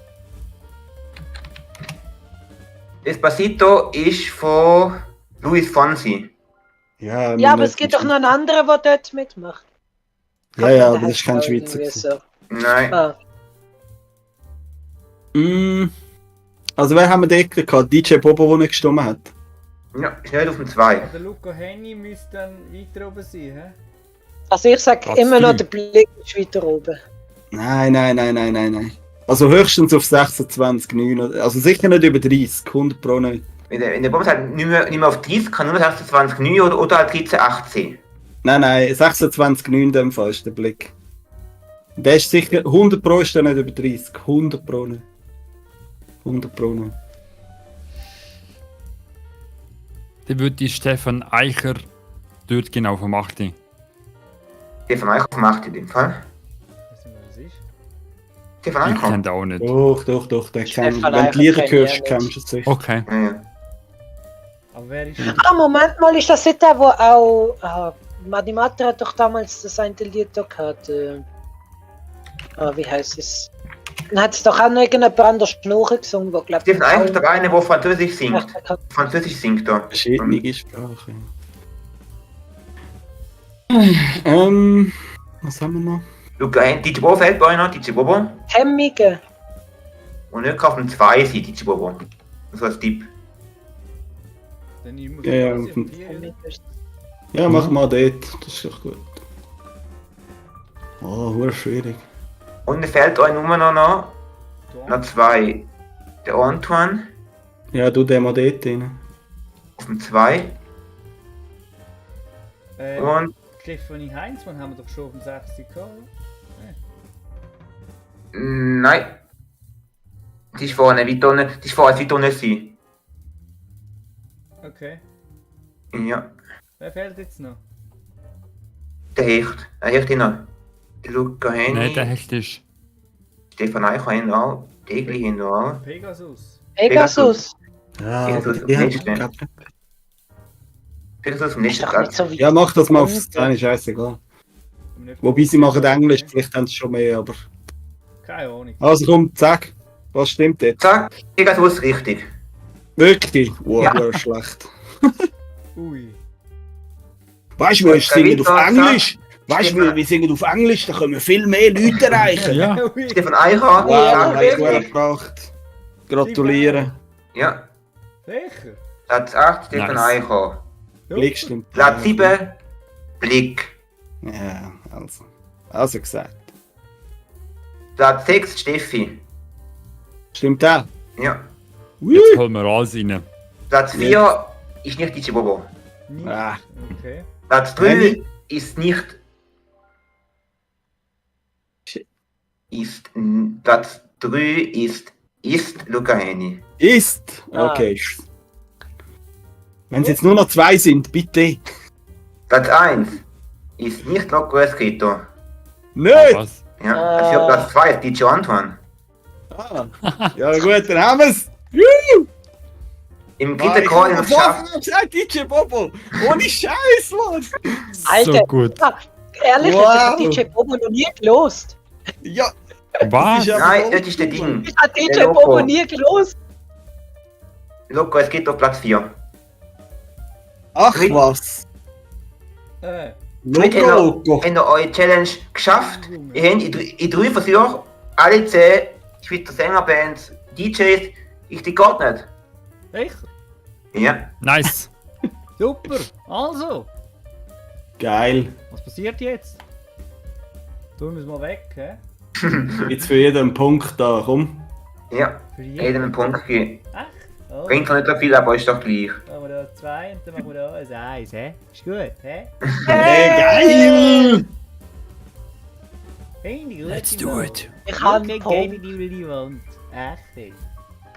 Ja, also komm, mach mal weiter da. Wer kann als nächstes fragen, du? Hä? Purzel, sag mal. Bin ich wieder. Kann ich nicht, sag's noch mal. Kann ich Meine nicht. Frage an der Reihe, oder? Ist deine Frage an der Reihe? Mich soll? Weiß nicht, wer dran ist. Du hast die Reihe voll gemacht. Ja gut, ich kann schon. Machen wir mal Frage Nummer 3, hä? Ja, bitte. Mit der Lösung, keine Ahnung. Was? Das war jetzt so ein Gewinn, gewesen, wie ich vorher gemeint habe mit dem Reinbohren. Was ist ein Helicoil? Eben das, was man Aber zeigt. ich sag Ja, euch genau. eins, ich sag euch eins. Wenn ihr das nicht herausfindet, Gibt 2 Punktabzug. jetzt beim Bummeli am Punktabzug, ja, genau. Cool. Ah. Also das ist ja, das hast du ja gerade vorher gezeigt. Ja, es ist so, ja, aber du musst herausfinden, was es ist. Frage, was ist? Nicht? Welches Eben, ist fürs richtig? Innengewinnt, also das habe ich ja vorher schon mal erklärt, fürs Innengewinnt, irgendetwas fürs Innengewinnt. Irgendetwas fürs Reingewinnt. Ja, weißt du, Purzel einfach so als Informationen, so kannst du die Sendungen kurz halten. Wir sind immer Aber ich genau weiss nicht, wissen, wo das... Einfach schnell den Screenshot zeigen von der Lösung und dann wissen es die Leute schon. Oder wenn ich Werbung mache, wenn er das wollt. Nein, aber ich weiss nicht, für was es genau ist. Grüß an Game Rocker an dieser Stelle. Ja. Also sind wir so, es geht immer noch um die schöne, total genial Klugscheißer-Tasse. Steht wirklich Klugscheisser drauf im Fall. Ja, steht unten drauf. Geil. Klugscheißer. Komm, Flippi, hol den Bommel ein, komm. Probier's. Ja, danke, dass alle an mich glauben. Komm, Joel, komm. Go, go! Joel hat noch Chance, zum nie. Hau 3 Ideen raus, Joel. Aufs Mal, komm. Meine Idee, Alter, keine Ahnung. Hat er es überhaupt gesehen, den Screenshot vorher? Nein, das nicht gesehen. Aha, ja, hure fies! Es hat etwas mit Gewinn zu tun, Ja, das haben wir gesehen. Ja, er vielleicht nicht, dann haben alle die gleiche Chance. Gibt es eine Gewinde? Darf ich die böse Frage stellen? Was ist ein Gewinn? Das ist... Uh. Ich muss aufpassen, Schwierig. dass ich mit meinen Worten nicht schon wieder etwas verrate. Was Ja, raus. Ja, du weißt ja, was ein Schrauben ist, oder? Ja, Ja, also. Und das Gewinde ist das, was eigentlich reinträgst, oder? Das ist ja das Gewinde. ach so. Ja, ja. Oder erkläre ich das jetzt völlig falsch? Das ist schon, das stimmt schon. Das heißt die Helicoil. Wie Helikopter und Coil tönt wie. Das sind die Rillen innen dran. Der Coil.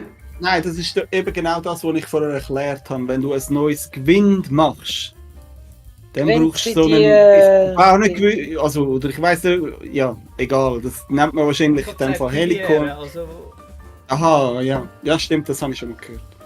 Also soll ich jetzt mal mit einer dummen Idee kommen, was Und Helikopter... das ist es nicht. Das ist Am nicht besten kommst du das mit der Tool, wo du dümmsten- das machst. also was? Du meinst jetzt, dass ein neues Gewinn einschneidest, oder wie?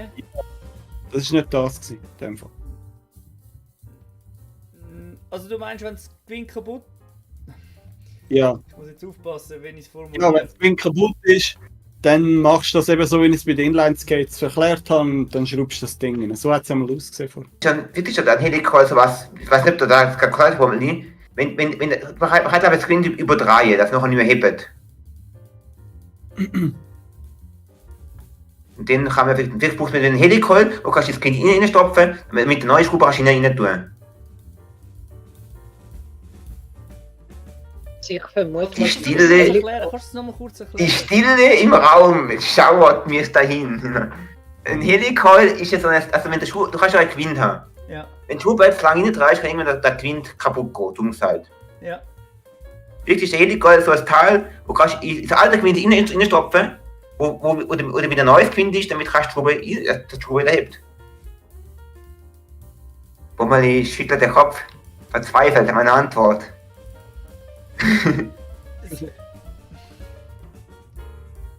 Also ich möchte kurz erklären, wie du das mit dem Innenstopfen und dem Ganzen willst erklären, also wie du das jetzt mir willst Also- erklären.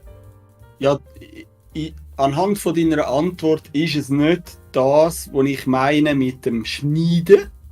Also, dass du das Gewinde neu schneidest, damit die Schrauben kannst rein tun. Ja. Das, was ich gesehen habe auf dem Screenshot, hat ausgesehen wie eine Feder, aber eben auch wie ein Gewinde. Also wenn ich jetzt so, wenn ich mir das so vorstelle und das mit dem Schneiden nicht stimmt, könnte es natürlich sein, dass wenn du jetzt eine kleinere Schraube dort reinschrauben willst, dass das wie aussen dran ist. Und warum? Warum? Ich keine Ahnung. Du hast nur noch eine 8M Schraube, hast aber ein 9M Gewinde und jetzt willst du aber gleich deine 8 Schrauben dort reinschrauben. Keine Ahnung. Kein Handwerk. Und der Heiler schon. Sag ihn mal. Er will es uns ja nicht sagen. Lange wie noch nicht. Lange wie noch nicht. Er ist gleich wie nie. An den Typ schießen, das wollen wir wieder sagen. Ja, nein, ich verstehe schon. Es wird nicht das. Ja. Die sind extrem nah dran. Ich wohne, wie meine Antwort aussieht, dass mir das Pünktchen auf mich gefällt. Ist das so? Nur weil ich das. Ist halt jetzt blöd, weil ich den Screenshot gesehen habe, aber vielleicht ist es auch eine Art Dübel. Oder du tust ja den Dübel auch irgendwie benutzen, damit er quasi sich festhebt. Vielleicht ist das etwas ähnlich für Schraub. Ich weiß nicht, ob das Sinn macht, aber dass du halt ja, wie einen Dübel hast für so ein Schraubgewinde, keine Ahnung. Warum machst du Also das die? Dass es eben so gegen rausdrückt, dass halt für ewig hebt. Lassen wir es gelten. Lassen wir es gelten. Weil, dass es ewig hebt, das... Ja, also Ja. der Punkt ist der, jetzt zum Beispiel, wenn du... Und da ist der Punkt. Ich bin Applaus wert. Gratulation. Also der Punkt ist der, Genau, das haben wir schon gesehen. also, du machst ein grösseres Gewinde, als du brauchst, und dann tust du die Federn quasi trainieren. Das hat damit Aber zu tun, wieso? dass es besser hebt, weil wenn du jetzt zum Beispiel eine Aluplatte hast und du hängst mega viel dran, dann würde es ja das Gewinde ausreißen. Damit hast ja du von der Spirale her hast ja du quasi wie mehr Auflagefläche, also du kannst mehr reissen, bevor es rausreißt. Okay. Weil es ja weicheres Material ist. Mm, Habt ihr das so weit gecheckt? ja, aber ich sehe immer noch nicht den Einsatz-Dings gerade vor mir. So. Was ist so ein typischer Einsatz, wo Das das ist bei brauchst? Aluminium, wenn jetzt irgendwie musst mit Stahl und so vom Zug her. Und natürlich das andere, wenn natürlich ein Gewinn kaputt geht. Wenn jetzt sagen wir mal ein kleines Gewinn kaputt geht, dann bohrst du einfach ein grösseres Loch hier und machst wieder das Gewinn drin und dann kannst du die Spirale nie tun. Dann hast du nachher wieder das kleinere. Ja, dann ist schon so, wie ich vorher erklärt habe, oder mit den Schrauben, wo dann das kleinere... Ja, Okay, aber selber dann kannst du einfach die aufgenommen. grössere Schraube nehmen. Also. Okay. Okay. Das ist nicht der Wahl selber im Nicht Geschäft schlecht. aufgenommen, oder? Ja, aber das ist jetzt einfach, weil wir das Bild gesehen haben. Sind wir ehrlich, so schwer wir nie auf das kommen. Nein. Nie. Nie. Nie. Das ist bei den anderen Fragen auch so machen. Gewinner auch nie. macht heute nur so Werkzeugfragen. Und dann ist das nächste wahrscheinlich auch noch mal so. Schmetterling. Ja. Ah, stimmt. Wir werden nie noch froh, so wie ihr auch nie mit das dann kommt. In meinem Besitz. Purzel! Ja. Warum Oh, wurde das shit. Spiel zwischen zwei Wiener Fußmannschaften im Jahre 1936 abgebrochen und mit 4:1 für den DFC Austria gewertet? Das 4:1 sind gar nicht Goal, die gezählt worden sind, sondern die Toten, die es gegeben hat. In der jeweiligen Mannschaft, weil es sind alle aufs Feld raus und haben sich gegenseitig abgeschlachtet. Mit? Und da dabei sind von der einen Mannschaft 4 gestorben und bei der anderen eben nur eine. Wann ist sich abgeschlachtet? Wie? Mit wann ist sich abgeschlachtet? Mit billigen Ikea-Stühlen. Hat sich Die gehört haben dann überhaupt schon die Schrauben in die Hand genommen und dann, du weißt. Mit dem Hellercoil. Ja, die einen Ich kann Fehler. gleich von Melokol. Nein. Ach, schade. Ich Das hab- hätte ich nämlich so schnell mal gegoogelt und geschaut, wie das aussieht. Ich habe das Gefühl, das hat DFC Austria, das ist doch. Also, das ist ja nicht so dumm, aber das ist wahrscheinlich in Österreich. Es ist ja zwischen den zwei Weltkriegen gewesen, oder? So wie ich das jetzt hier sehe. Ja. Vielleicht irgendeine Mine, wo einer hat irgendwie eine Mine entdeckt auf dem Fußballfeld, so nach 88 Minuten und ist auf der Mine drauf gestanden.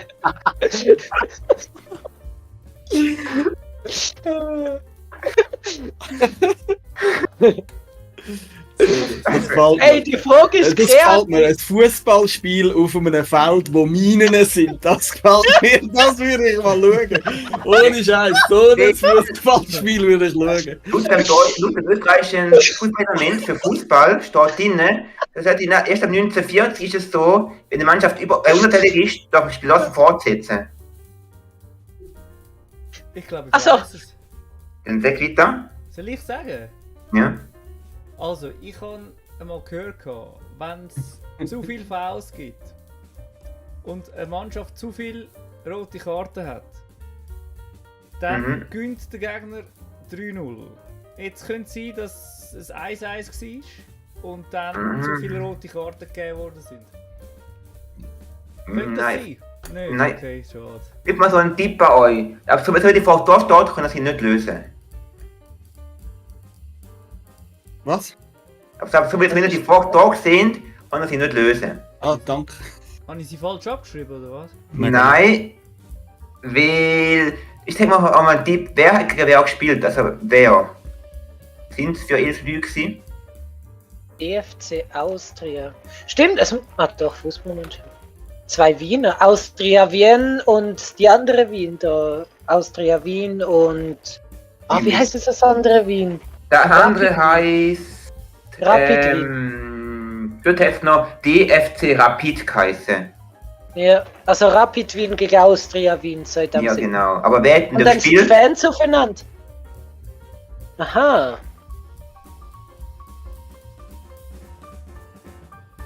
Selbst so die U7. Nein. Wir sind Ich denke mal, aber es Untypisches für das Jahr. Untypisches. Ja. Im Fußball. Wer logisch dir? Wer spielt gegen wer? Also wer die 11 gegen wer die 11? Die eine gegen die andere 11, oder? Wie sind die 11 Leute aus? Also es werden ja keine Schiedsrichter sein, die vom Feld spielen, das nehme ich mal an. Nein. Was Personen sind es? Es sind Frauen gewesen, nicht Männer. Genau, es sind Frauen gewesen. Ja, Dame FC Austria wahrscheinlich. DFC Dame, ja. Genau, es sind Frauen gewesen. Ich Ich weiß, was ist. Die haben sich alle bei einem Jubel, weil sie ins Viereis geschossen haben, sich alle ausgezogen. Nein. Einfach muss ich es auch googeln.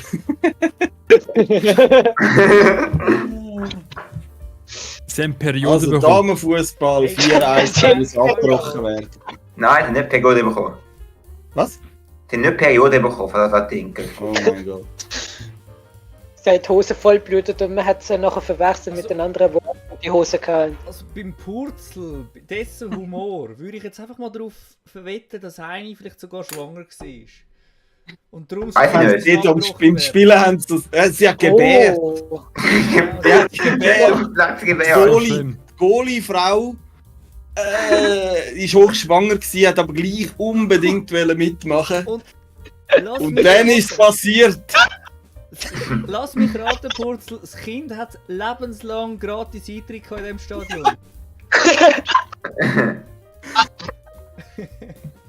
Oh wow. Falsch. Falsch. Die hat nicht gewehrt. Die hat nicht Oh. Wir gewehrt. kommen von Landminen zu Geboten Gebärde, ja. Spielfeldern. Die Mine hat die lustig. Da hat über eine Mine abgeseilt worden. Es ist beides. Ja. Weißt du, typisch für das Jahr gewesen. 36. Hat man damals überhaupt schon 11 gegen 11 gespielt? Vielleicht Hitler ist gekommen. Was? Wer ist gekommen? Der Hitler. Hitler? Nein. Die haben sich damals, oh doch, die haben sie zwar schon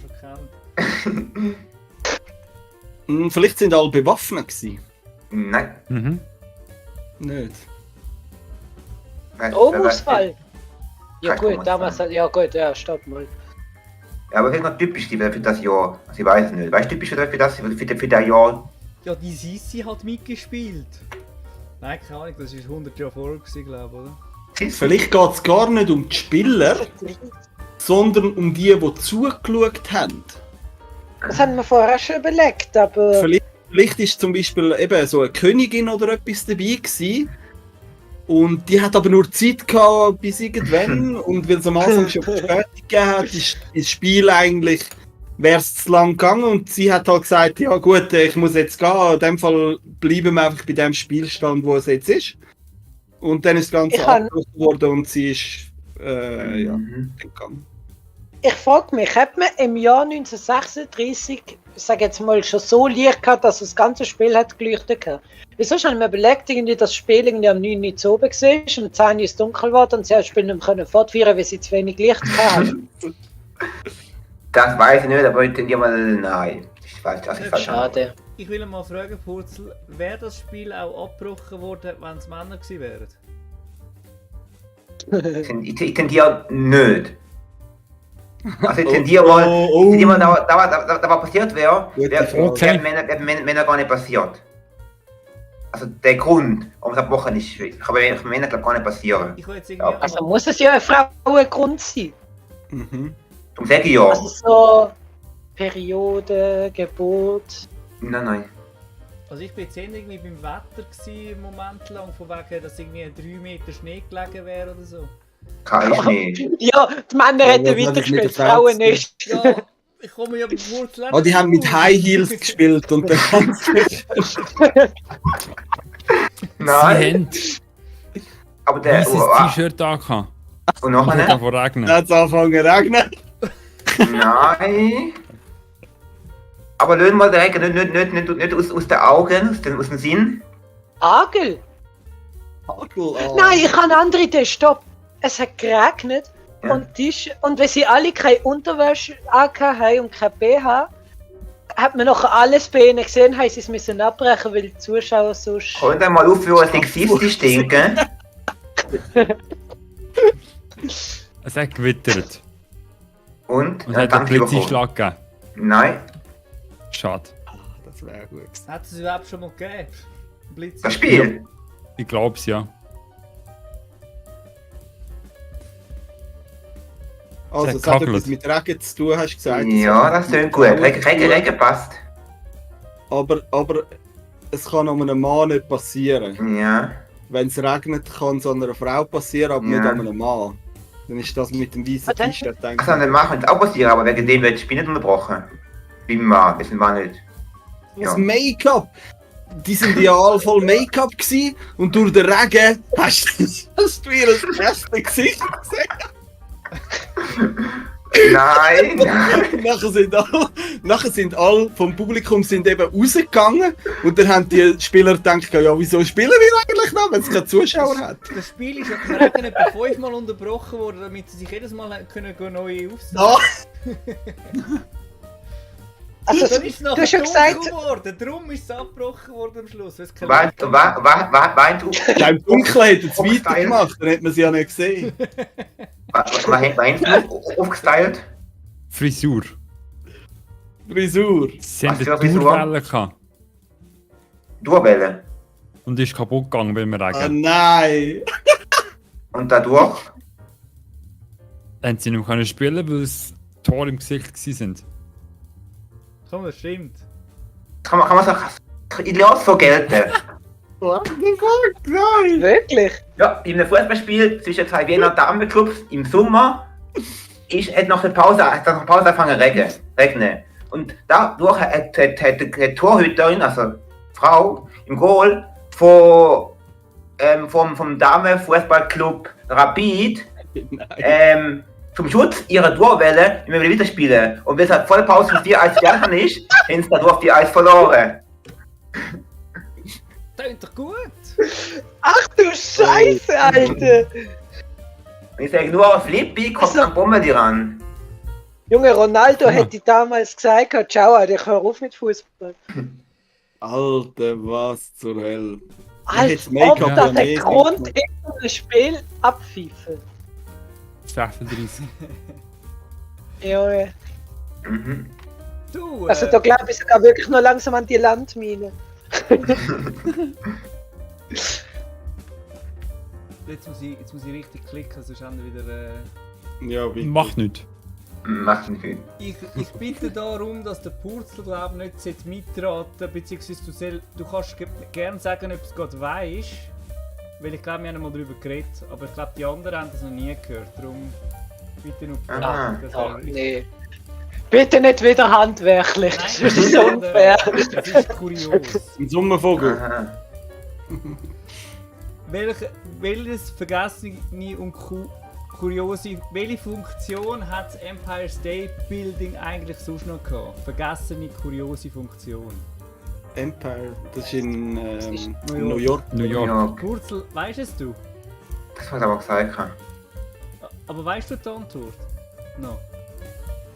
Einfach ja oder nein. Weil wenn nein, dann... Ich bin mir nicht mehr sicher, darum sage ich lieber. Okay. Sonst kannst du es ja in den letzten 2 Minuten oder so noch sagen. Ah, ja, State Also ich Building. weiss, Ist das eine dass man GTA Universität 4 oder was? rein kann. Was? Gebäude. Das Gebäude, ja. Das ist eine Universität, weil State Building. Oder was ist es? Ein Wolkenkratzer in New York. Ach so. Ohne Bedeutung, oder? Ja, also ich weiß nicht, was überhaupt drin ist. Ich bin mal zu Oberstoppen gewesen. Das Kunst Das nicht, ist schon oder? ewig her. Also es hat mit Zoberstoben ziemlich viel zu tun, ja. Ja, es ist einfach eine Aussichtsplattform, aber was Für das was? für eine Funktion... Doch, Wie? doch. Für was? Für Touristen abzocken? Das ist Okay. Du bist am Stalking. Wenn ich mir das vorstelle, einfach von der Info, die ich da habe, dann kann ich mir fast nicht vorstellen, dass das dort nicht irgendwie gestanden wäre. Ich habe eine Vermutung, und zwar, ich weiß aber nicht, ob das in Arabien unten war, aber es gibt irgendeine Wolkenkratzer, wo du oben wie an einem Band angemacht bist und dann dich führen liegst. An der Kante vom Turm. Ich weiß aber nicht mehr, wo die war, ob das in New York ist oder keine Ahnung. Nein, hat leider nichts mit dem zu tun. Also, Schade. Ja, nein, also so wie es du. Nein. Der Turm gilt sonst noch als Funktion zum Trainieren für Bungee Jumping. Ja, kann unter Umständen auch Las passieren. Vegas hast du das können machen. Auf dem... Oder- Ding. Das Weltrekord hergestellt. Das längste Bungee Jumping. Ja. Also, Wurzel, du weißt es nicht ganz genau, gell? Das haben wir gesagt. Haben. Okay. Also du hast es komplett jetzt im Kopf. Oder bist du immer noch unsicher? Ich weiß nicht, wie ich antworte. Ich glaube schon. Ich will es nicht sagen. Okay. Also, Ja, sag ich welche lieber nicht. vergessene, kuriose Funktion vergessen? Also, das ist ja etwas, wo schon ein bisschen... Sie ist. Ja, nicht heute oder gestern oder so, sondern... Ja... Sicher irgendetwas mit Red Bull. Ich, Ja, das muss ja weiß älter nicht, sein. wie alt ist Red Bull? Ich weiß nicht, was zuerst gewesen wäre. Weiß Wo nicht. könnte das eigentlich Das eingehen? ist Red Bull. Die suchst du raus, wer Red Bull Gründung. Da ist 1984 in Salzburg. Das ist älter als Red Bull. Okay. Das vergessene Funktion. Vielleicht ein Statussymbol. Das hast du aber Du nicht musst vergessen. jetzt sicher Ja, gut. mit Lift rauffahren. Kann ich mir gut auf, das ist ein Lift, das ist vergessen worden. Bist du gelaufen? Nein, ist ein... Also der Lift ist in dem Fall nicht vergessen gegangen in dieser Zeit. Aber Treppe! Die Funktion. Kennt ihr den Flight Tower? Wo so schnell runterfährt? Aha, ja. Der Lift. Das haben auch auf dem Stratosphere Tower in Las Vegas gibt's. Das war geil.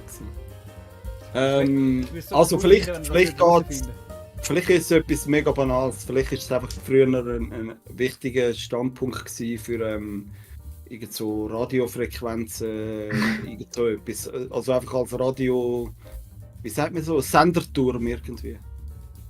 Ich weiß nicht mal, was es heutzutage Also, für eine ich sage das für so, eine Nutzung hat. das weiß ich nicht einmal mit dem Radio, aber es ist etwas Kurioses, also etwas Spezielles. Ja, okay. Das gibt's ja. Also ich muss sagen, ich habe das noch nie gehört von einem anderen Gebäude sonst.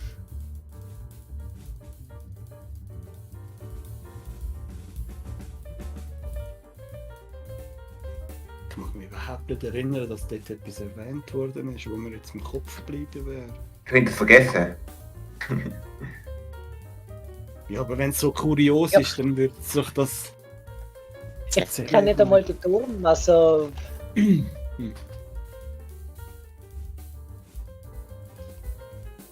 muss mal schauen, wann das genau war. 91. Was? Nein. Also ist es etwas, was sie weggebaut haben, nachher später? Oder gibt es das heute noch? Ich glaube, es gibt es heute noch. Aber das ist, es geht also wirklich um den Spitz. Okay, ich würde... Es war vorhin pink, jetzt ist er grau. Ich weiß nicht, ob ich zu viel verrate mit dem, aber ich, Nein, ja, du tust sie warten. mit dem Jahrgang würde ich zu viel verraten. Was Oh, meinst du? warte. Ich weiss etwas mit dem Ah! Zeppelin. Oder? Hat es nicht etwas mit dem Zeppelin zu tun? Weil da habe ich mal Bilder gesehen. Da Das, ich weiss nicht mehr, ist zum Einstieg, irgendetwas ist mit dem Zeppelin gewesen. Der Spitz. Du hast einen Punkt bekommen, Martin. Aber was ist es genau Oha. gewesen? Jetzt ist mir gerade das Bild in den Sinn gekommen von dem...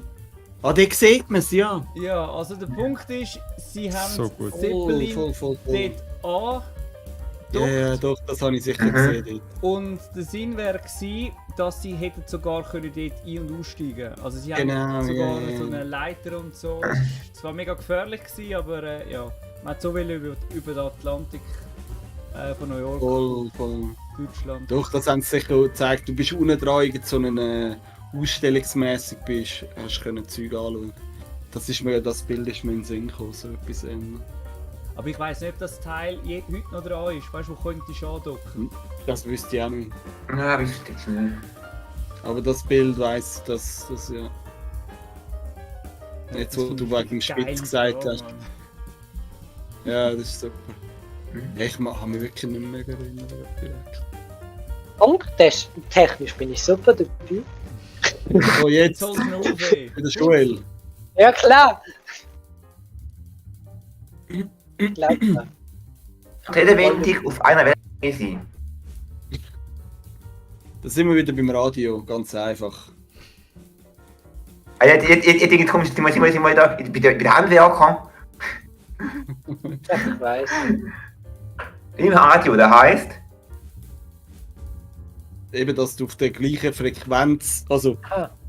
du musst auf die gleiche Frequenz stellen, damit du das halt hörst. Oder wenn du, ich sage jetzt mal, auf der Frequenz 1 Mhm. sendest, dann muss der Empfänger auch beim Frequenz 1 einstellen und damit sind sie auf der gleichen Wellenlänge. Ich So, glaub- das wär- Ich glaube, der Flippi denkt sich nur so, der Martin wäre sicher ein guter Lehrer geworden.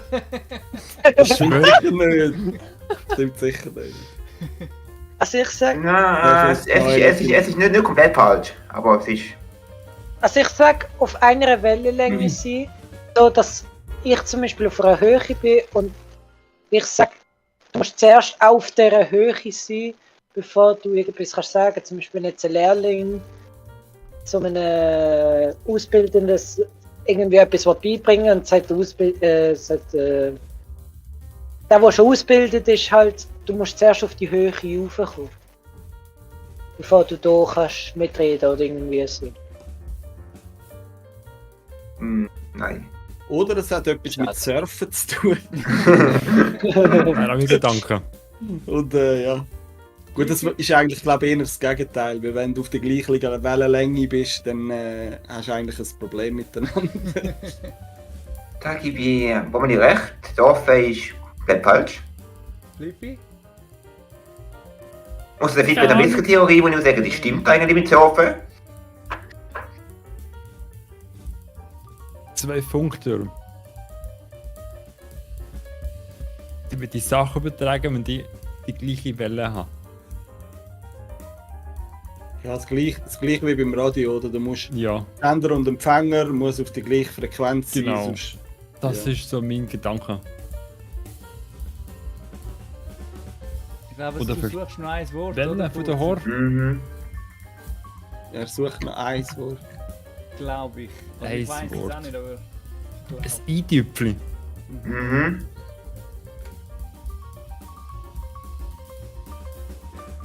Ist ein Radio das einzige, wo man mit...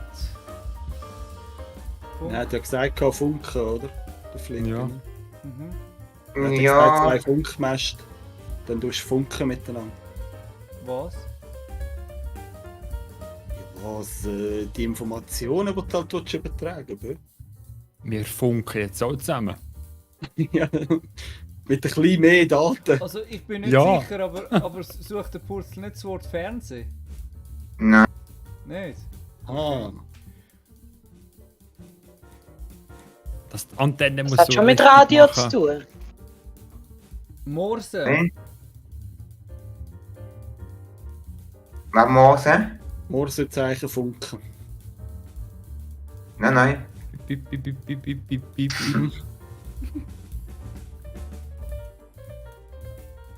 Wenn einer zum Beispiel, es gibt ja Leute, die gehen jetzt irgendwie auf einen Berg rauf und tun ja zum Beispiel Mhm. Funk, also die können dann zuhören, was andere zum Beispiel sagen auf der Autobahn, wenn jetzt irgendein Lastwagenchauffeur irgendwie tut noch mit hinfunken, dann kann ich andere Menschen das anhören. Vielleicht Mhm. Weite irgendetwas, was mit der Weite zu tun hat, so dass man besser kann verstehen kann. Kurz- und Langwellen, weißt Ja. Ja. du? Sicher. Mhm. Es harmoniert perfekt zusammen. Wer? Oder was? Die zwei Gegenstände, Menschen. Du kannst jemandem sagen, wir sind so voll auf der Wellenlänge. Das heisst, wir passen einfach zusammen. Das ist eine Definition, also Definition eigentlich. Aber nicht die Herkunft.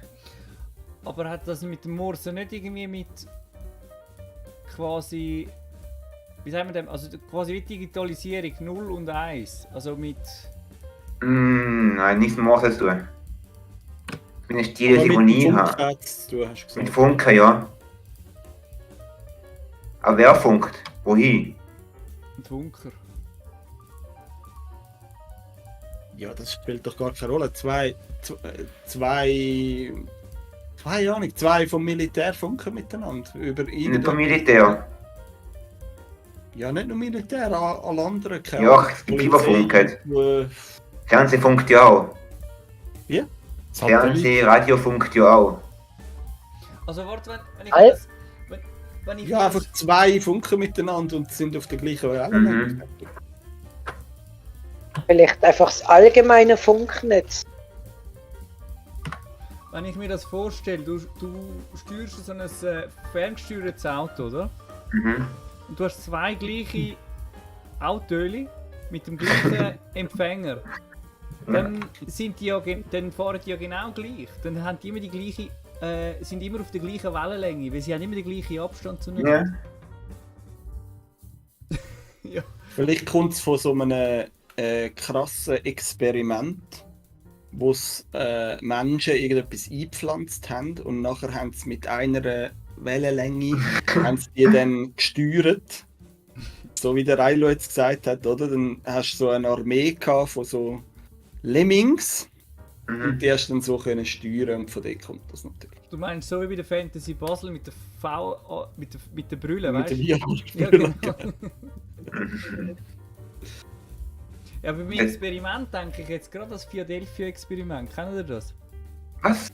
Das Philadelphia-Experiment. Ja, ja, Schon mal gehört, ja? Ah ja. Da hat man Nein. ein Schiff in irgendwelche Frequenzen und glaub Stromstärken gehauen und dann hat sie sich aufgelöst, irgendwie 500 Kilometer weiter. in die ja, andere ist wieder teleportiert. vorgekommen. Ja. Genau. Keine Ahnung, Ah! das mit, Ich kann Funkwellen. bezüglich Funken, es gibt ja die Wellen im Strom quasi. Also der Strom, die 3 Phasen, wo zum Beispiel Drehstrom antreibt. Was? Dass du quasi, oder anders gesagt, machen wir es mit dem Herz. Das Herz, also die 60 Schwankungen auf dem Stromnetz. Dass du überall die gleiche Wellenlänge hast im Stromnetz, die 60 Mal u und ab. Weil wenn jetzt du ein neues Kraftwerk in Betrieb nimmst und das ist ein bisschen versetzt, dann ist auch alles dunkel in der Schweiz. Ja, voll gut.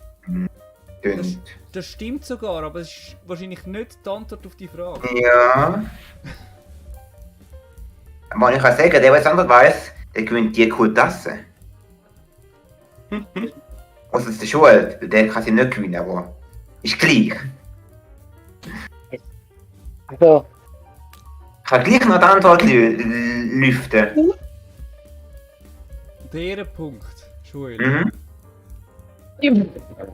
Hau sie jetzt raus, alle raus für die Antwort. Joel, ich gebe dir einen Tipp, es hat mit der Lavalampe zu tun auf dem Bommeli.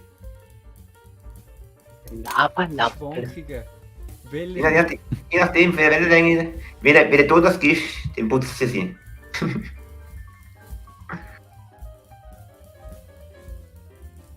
Das wäre zumindest eine lustige Antwort.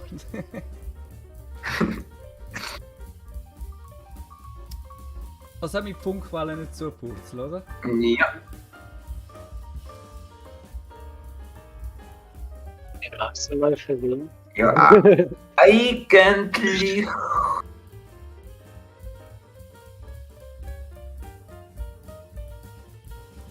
Ich verstehe im Moment nichts, die reden alle, aber ich verstehe nicht. Ja. Liegt das an mir? Hallo? Wenn das Also, auflösen kann man es da sagen, mit dem Bommelpunkt. Der hat schon relativ viel gesagt, oder das stimmt, aber jetzt noch nicht ganz perfektes Tüpfchen gesagt, was ich brauche. Immer das Tüpfli. Ja, ja, jetzt geht aber gut. die Töpfchen regt mich langsam auf. Tüpfli schießen. Ja, sag mal, was ist denn? Da kommst du aber den Punkt nicht über. Ja, das ist ein bisschen krass. Aber nicht das kommt drüber. Also, die ist nicht so gut wie die. Aber sie ist immerhin noch gut. Sie ist immerhin noch gut. Hätte gerade zwei Fragen drauf. Eine Frage und alles davon sind Fragen, die zu Handwerker passen. Extra für den Bommeli draufgedruckt. Eigentlich müsste dann der Joel bekommen, weil er hat gar nicht gehandelt. Hey! Also komm, erzähl. Ich stammt eine schon in der Seite aus dem Funken. Ja. Aber ursprünglich ist der eine da gewesen, dass sich Verkehrsmittel miteinander können kommunizieren, weil alle die gleiche Wellenlänge eingeschaltet haben. Doch da sind sie sich nicht irgendwie quer gekommen und nicht ineinander gefahren, sondern miteinander können kommunizieren. Wenn alle den gleichen Sender schalten, für irgendwie keine Frequenzwelle irgendwie 1, noch alle miteinander können kommunizieren, dort wird eine das auf einer Wellenlänge sein. Okay. Also ich finde, Joel hat ziemlich genau können beschreiben, darum habe ich ihm auch den Punkt gegeben. Finde Ja. gut. Und es hat knapp dort lang für die total Er hat genial, einen Punkt. dass Flugschau ist der Tasse. Aber als Trostpreis kriegst du meinen Vogel, der mittlerweile die Flügel fehlt. Aber kann immer noch zusammenbauen. Immer noch. Ja, Den hast du schon vor 2 Wochen nicht zusammengebaut gehabt, Purzel. Was machst du in diesen 2 Wochen? ja, der Flügel fehlt, das ist irgendwie verloren gegangen. Aber Wirklich? kann er zusammenbauen. Ja, Oh Mann. super, Purzel. Das bedeutet, zusammengefasst, Dass der Schul die Tasse leider knapp nicht gewinnt, obwohl er nicht Antwort richtig hat. genau. Und der Flippy leider auch ganz knapp nicht, oder? Ja, wirklich ganz knapp. Nächstes Mal dann. Bommeli danke im I-Punkt fast verzielt ist. Der Purzel freut sich schon, dass er endlich mal deine Adresse darf haben. Und das Fangeschenk hinschicken. Genau. Cool. Aber, wenn es rum ist, bringe ich ihm sogar live und persönlich vorbei. Also, Morgen am so. 6. Uhr am Morgen. Leute da und sagen, da ist deine super Tasse. Also Purzel, Geil. ich persönlich mag es ja viel lieber, wenn man den YouTuber einmal das Milchkästchen füllt, aber das ist ein anderes Thema. Mit Tassen. Zack. Und keine Angst, Ich könnte ja die mal etwas Tasse, abmachen. keine Angst, die Machen wir Tasse das ist nicht drin, weil da wäre ja meine Teile drauf. Da wäre Ein einfach Knopf, drin, ja, nächstes. Ja, wir können gerne abmachen und dann die Tasse persönlich überreichen. ich würde mal sagen, wir gratulieren ganz herzlich an Martin Bommeli. Dankeschön, Dankeschön. Ich würde sagen, Ich möchte jetzt einfach doch noch das Spiel, dass man das Spiel fertig auskonzipiert mit diesen Minen auf dem Feld. Das hat mir nämlich sehr gut gefallen. Das wäre Mir auch. jetzt so ziemlich das einzige Fußballspiel, das ich wirklich schauen würde. Und zwar bis zum Schluss. Bis keiner mehr steht. also ich würde sagen, am Ja, ist besten- cool gewesen. Coole Frage. Danke vielmals fürs Vorbereiten und alles. Also ich würde als Spaß einfach mal vielleicht den Valeray anfragen, ob er vielleicht mal einen Mod für FIFA 23 könnte schreiben. Genau. Ja, Das ist ja auch, mit Minen. das ist ja Klima, das wäre dann einigermaßen klimaneutral, von dem her, ja. Genau. Oder Das so ist ein einfach- VR-Game das wäre ist auch so noch nicht- witzig. Ja.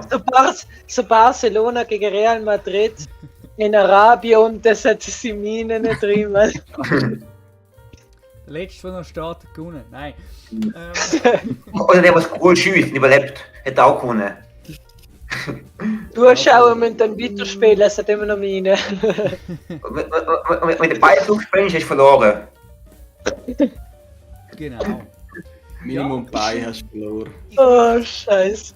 Ich möchte an dieser Stelle, wie gesagt, ganz herzlich an Martin. Am Schul gratuliere, danke sagen. Danke schön. Sorry, das Griffung, muss nur husch. Nur husch. Er ist Nur wirklich nicht ganz auf der husch. gleichen Wellenlänge, man merkt es. Nur ganz schnell husch für diese Griffungen. Und stimmst am Schul danke sagen. Wirklich, der hat wirklich ganz gute Antworten gegeben zu den Handwerkerfragen, wirklich. Er hat Top. meistens so schnell geredet, dass man ihn gar nicht gesehen hat. Das Ja. brutal. Von meiner Seite aus muss ich sagen, Dankeschön an die Schule, wo wir da nicht sehen, aber trotzdem das anwesend war. An Philippi, der da sehr einen Hintergrund hat. Und auch an Bommeli, der sich wieder mal Zeit neu zum dabei sein. Wie gesagt, die Tasse wird für dich in Zukunft gehen. Ich würde gerne immer wieder sehen, da dabei bist, total genial, dass du das dabei hast. Okay. Ihr habt, Ja, ist euch, gut, tun wir noch schreiben. ihr habt euch alle zusammen extrem Mühe gegeben für den Hintergrund, das muss ich zugeben. Und keine Angst, Danke. aus der Ja, Schule also- kommt nicht mehr raus, der kriegt da meinen angefangenen, halb kaputten Vogel. Also ich würde auch gerne nochmal Danke sagen, dass ich da halt dabei sein bei dem total genial. Ich finde, es ist ein super Format. Schade hat es jetzt von Anfang an bis jetzt zum Ende mit der Technik bei mir leider nicht funktioniert.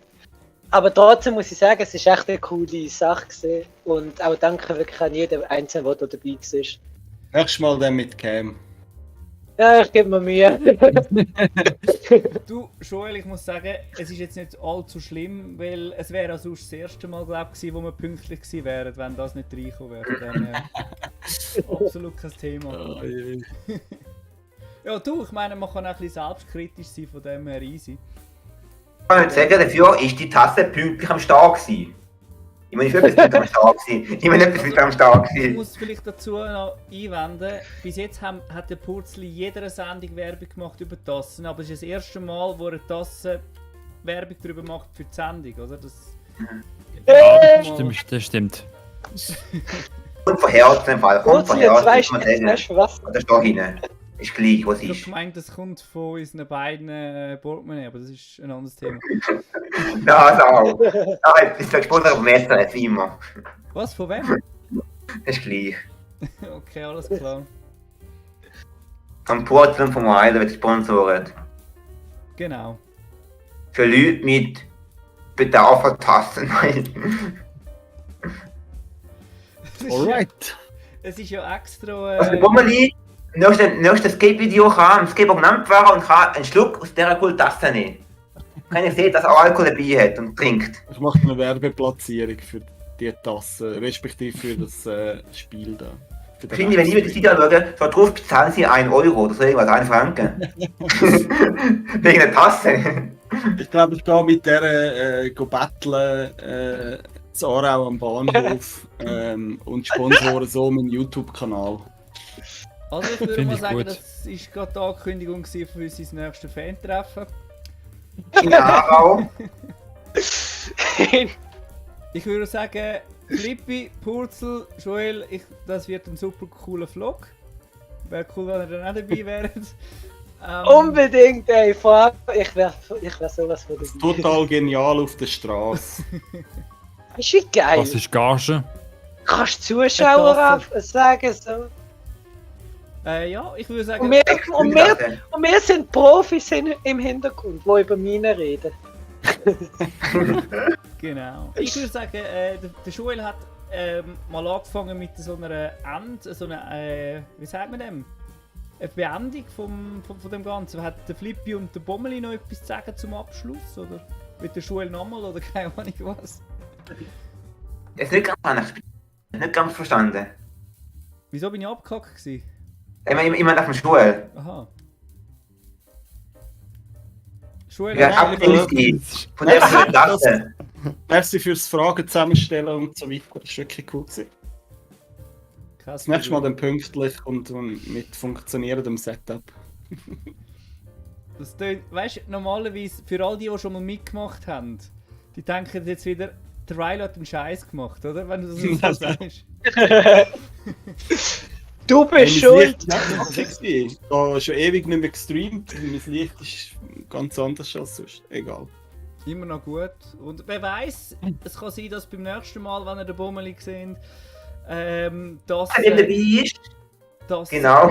Genau, dass Wer weiß. wenn er so viele Tassen hat, dass man die Lavalampe nicht mehr sieht, dann, ja, dann würden wir ihn zum Spieler des Jahres sicher küren, würde ich sagen. Ja. Purzlich Du würde musst ich einfach andere Fragen stellen. Du musst einfach nur Fragen über Inline-Skaten stellen, dann ist das Ah, geil. jetzt denkt über Handwerker. Nein. Ich möchte mich von dieser Seite auch herzlich bedanken, dass ihr alle Zeit genommen habt und dass das heute so möglich war. Und ich möchte an dieser Stelle Schlusswort eigentlich am Purzel überlassen. Natürlich bei allen natürlich auch vorbeigehen auf dem Kanal und abonnieren, ist klar. Das muss man glaube ich mittlerweile auch fast nicht mehr sagen, aber ja. Ich würde mich bei zwei Leuten bedanken. Einerseits bei euch alle Kandidaten dabei sind, an Bummeli, Flippe und Schul. Mag das gut, dass wir wieder mal am Start sind. Aber Schul, letztes Mal dabei ist, wahrscheinlich auch nicht gerade das letzte Mal dabei ist, außer es gibt immer wieder Handwerkerfragen. Es ist ein Titel, um zu überlegen, wenn jemand dabei ist und nicht mehr dabei ist. Und auch noch ganz herzlich an Weiler bedanken, weil Leute der Weiler, der Bummeli nicht so gut Tassen gewinnen. Weil auch ein Teil von ihm sponsert wurde für die Tassen. Auch danke an Weiler und euch allen fürs Mitmachen. Und ich hoffe, es hat euch so gefallen, mit der neuen Konstruktion, die wir gemacht haben. Und wenn schon, dann werden wir nächstes Mal wieder das Gleiche machen. Falls es nicht so coole Tassen zum Gewinnen geben. Wie gesagt, es ist nicht ganz so cool wie meine Tasse, aber sie kommt näher dran. Cool. Cool, in dem Fall alle Super. abonnieren. Und übrigens, wir sind alle in der Videobeschreibung. Und ja, abonnieren, liken und Glocken aktivieren. Können wir sagen, bis auf nächstes Mal. Tschüss! Tschüss! Achtung, Landmine! Boom. Ja toll, ich kann nicht bilden.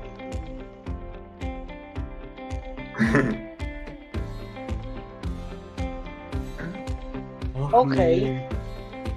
Ich glaube es nicht. Ich sehe etwas sehr gerne an Weiler oder nicht. Wie? Was? Ich war Zeit nicht gerade, was du heute hast. Aber dann sind wir dran. 1 Stunde, 2 Stunden 5. Und mit Zeit eingehalten, nur die andere Zeit nicht. Ah, super.